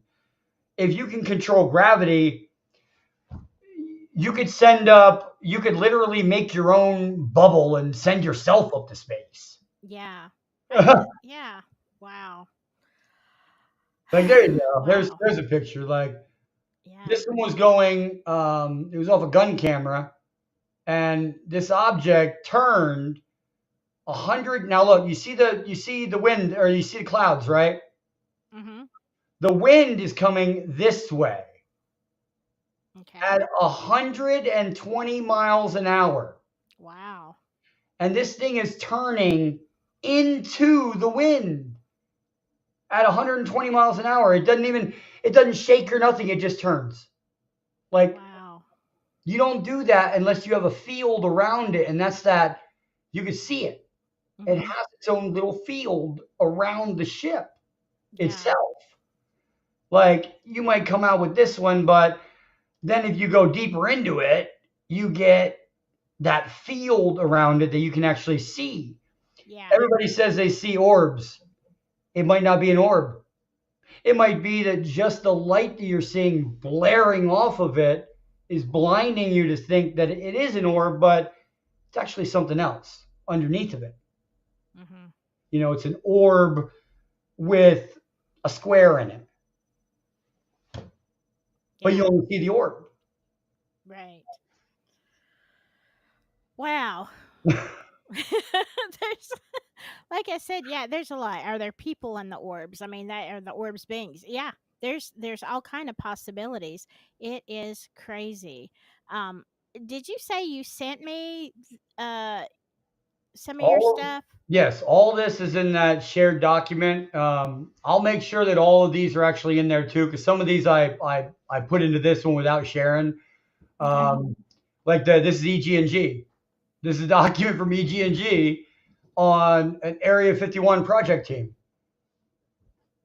And that's a major company back in the 60s, industrial complex. Then I've got Yeah. copy of mutilations, Davis memo, the drawings that was from Rendlesham, the marks that were on the ground in Rendlesham, the V marks. I've got so much, this is the spectrum of light that we can see in. Mm-hmm. Look how little it is. It's a Yeah. Not. little itty bitty spot there. Yeah. And we can't see any of that. And we can't see Wow. any of that. So any of this stuff could be happening around us, or any of this stuff, and we won't even see it. It's Wow. outside our spectrum to view. Yeah, that's like when the Hubble telescope first was looking into things far, far away, they realized that there were colors that they knew there were colors, but they Yeah, couldn't see them. Like they couldn't discern because our eyes can't discern, can't view. different colors. We only know what's in our spectrum. So that's crazy. Like here's a UK restricted document that was unclassified, that I had unclassified. This is the whole effect that happened to that guy. See, potential mental effects on humans with neurological symptoms, and guess what it is? Rendlesham Mm. Forest.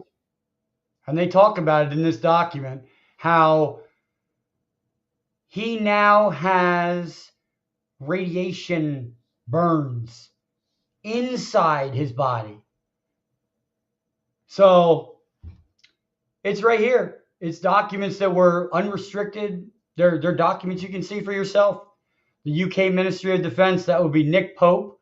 And the UK actually is the only country in the world that has completely put their entire UFO folder online. All documents are not restricted. All documents are not secret. You can view every single scientific test they did, every light test they did, and it's all out there. Look up UK UK UFO documents, and they have a whole website that's a government website that you can look Wow. on and see all these documents. Cool. Cool. That's that is so cool. Yeah, and someone is saying, and I don't know, Kat, if you're from Spooky Southern Tea, if you're on that channel, I can't tell where you're from. Um, but talking about videos of UFO stories, so yeah, that could be something else we could Yep, do on the Commander other Holt. channel. Um, but yeah, I'm going. I know people Yep, it was are getting ready to go to Rendlesham. bed. See, there's so much, y'all. I want to tell you something, Jay. I have the Well, best. if anybody has any notion, I'll show this because I blanked out my social security number, but that's my clearance. If anybody has any notion about what clearance I had in the army, right there it is. Thank you for sharing that. I mean, You you know, know, there's my DD 214 where it says, Bronze Star right there. It's on my DD 214. I every time I go to places, I will give you documents and I will give audience documents that verifies my background as well as everything that I say to you. yeah, that's Like awesome. right there's the program I was right into. It was it was not a 3-day explosive hazardous awareness course. It was a black program dealing with warlock and IED defeating technology. See, it's important because people tend to disbelieve people who talk about abductions and all this kind of stuff. Oh, you are bringing the proof, and that's really important, especially because I kind of think that I'm a skeptic as well. Like I listen to Yeah. everybody, but yeah, like I don't let my brains fall out. I weigh everything, and you've got some that picture. I don't know. Is that the one that was on when my whole whole channel went down there for a second? No, this is that's the one, and then let me bring it up again. The other one, here it is. Yeah, that one. See now, if everybody just looks like I know you probably have to squint at the screen, but if you look, there's a square building there that they went on Google Earth and they just took a marker and went, oh nope, it's green, it's forest now. It's Yeah, not a building, but you can clearly tell it's got dimensions like a building. yeah. And we went out there, and it's protected government land. Well, isn't that something? Yeah, that's crazy. All right, I am going to end it for tonight because I know we've been going 3.5 hours, and I can't really, believe that. yeah, it has been. So if you didn't see the beginning, he's showing his pictures of the proof of Different things. implants, and this is the magnetic, and we go through all of that. So if you're coming in late or you're joining whenever, yeah, go back and listen to his story and who Jay is and how he got where he's at. And we have so much more stuff to talk about. Yes, thank you very much for your service. Also, I meant to say that earlier. Thank you Oh for your yes, service. it was a pleasure to be in the service, and if they called me up today, I'd be on the next flight. I would. I was that. I miss it, and it goes for everybody that's in the service that's been in there a long time. That you get so used to it. Your friends, your connections, you're so tight when you're deployed that it's like that you're in another world in itself. I have pictures, here of, my convoy team, in Iraq. There's me right here. That was me on my convoy team in Iraq. And, I've been, Nick Pope. I've been, with Travis Taylor. I've met all these people, and they all have so many interesting things to say, so many things that are out there. Here's, this will also be in there. This is, my Bronze Star that I got. Yeah. My Uncle Art actually was the first one in my family to get the Bronze Star, and then I was after him, and he was World War II. Wow. Wow. That's incredible. I thank you so much. Let me pull my screen back here so Yep. people I thank you so much for coming on. I don't want this to be the last time. I don't think Joey's still in the chat, but I'll talk to him next time. I think he has a story as well. I would I'd love. love to hear it. I really would. Yeah. Like everybody's story is not just fiction. Okay, Mhm. you that is what they perceived, and that is. I take a very bedside manner when it comes to like investigating. When I go to people's their houses. I take Mhm. a good bedside manner with them because it's like, how do you tell them you're crazy? This didn't happen. You can't. Right. You can't. You weren't there. You didn't see it. You didn't feel it. But you can look into their eyes and say, wow, this girl is crying. Like, this was an event that she physically witnessed because nobody is that good, you Right. know, with their Yeah. emotions, And I actually took military interrogation as well, too. So I can tell if they're lying. And Cool. these people, they were shunned by the major medias, and that's why they came to MUFON. Like, all these people don't believe me. Do you? And then we'll look up reports. Oh, wait a minute. The weather was different that day. Oh, wait a minute. There was a 30-degree temperature change in 5 minutes. What happened there? Like, Mhm. we'll start to put scientific evidence to their stories, and we make a file. And that's what comes out. We don't hold it back. If you want to look up any file you want, you can go on MUFON.com. You can look up our entire case file. Has all of our cases, the most interesting to the weirdest to the most mundane of looks like a hat that got thrown in the air, right? But that's one of the photos of the original UFOs with a 38 millimeter camera that we had. Wow. Like, we have all that on the website, but it's incredible to just hear everybody's story and put it together Yeah. and Well, help it's them put it together.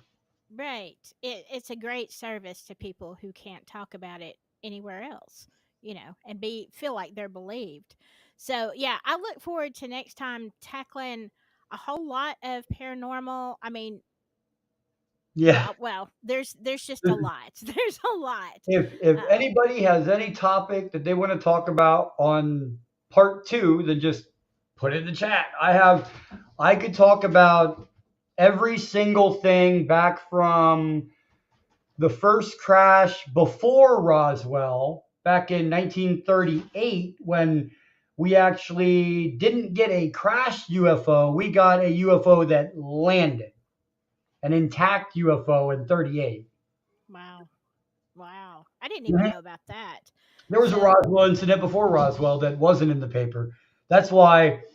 That's why when it came out in the paper saying the Army caught a flying disc, they immediately changed the story the next day because they were like, Are you stupid? Like, we need to figure out what that was. Yeah. Oh my goodness. Yeah. All that. All that. Yeah. And if you're, and a lot of people, because I know, especially when you have a long broadcast, people come in and out and they Oh, yeah. listen, at different times. So if you are on the replay crew, please put, you have something that you want to ask Jay, put it in the comments after the live is over. And yeah, let us find out what y'all want to talk about. I personally want to talk about what you know about the paranormal and Montauk and uh, Well, when we cryptids get and to all that. that, actually, we can get to part two. If anybody wants, then with part two, I will go out and I'll actually show everybody all the equipment that I actually use, Oh, like cool.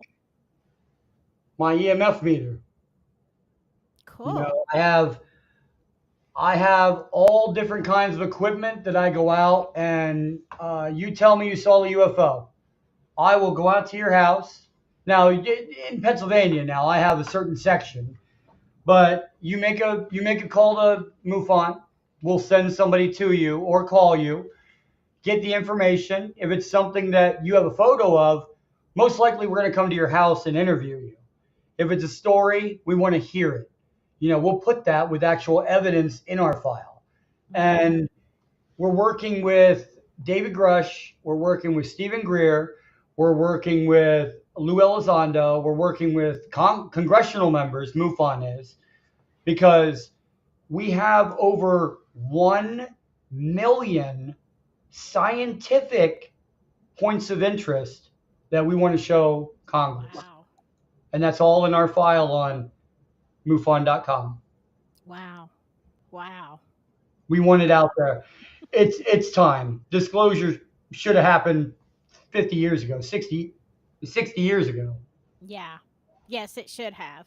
So, I mean, that would answer a lot of questions that we have about all kinds of situations and not just things that you see in the sky, but like the red orb in my closet. Well, it's not like it doesn't have a door, but like, yeah, in my space, like that Yeah. was And if you horrible.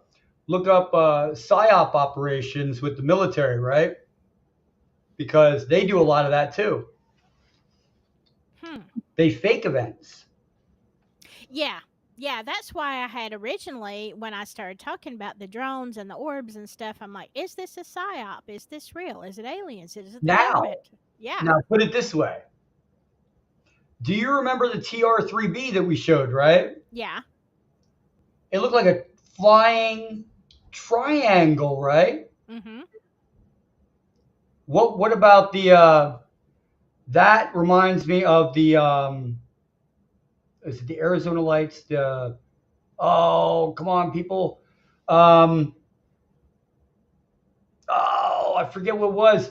It was lights in the sky that they saw a triangular shaped craft, and people were videotaping it. I forget the state it was in though, but they were videotaping this craft, and it wasn't Mm-hmm. a small craft. We're talking a boomerang type craft that's probably a mile long. Oh, wow. Now, if the government came out with the TR3B and it looked like a triangle, do you think that was a false flag event? They wanted to see everybody's reaction to this thing coming out. Could be. Are people going to go panic and get crazy? Or are they going Look to, at look at yeah.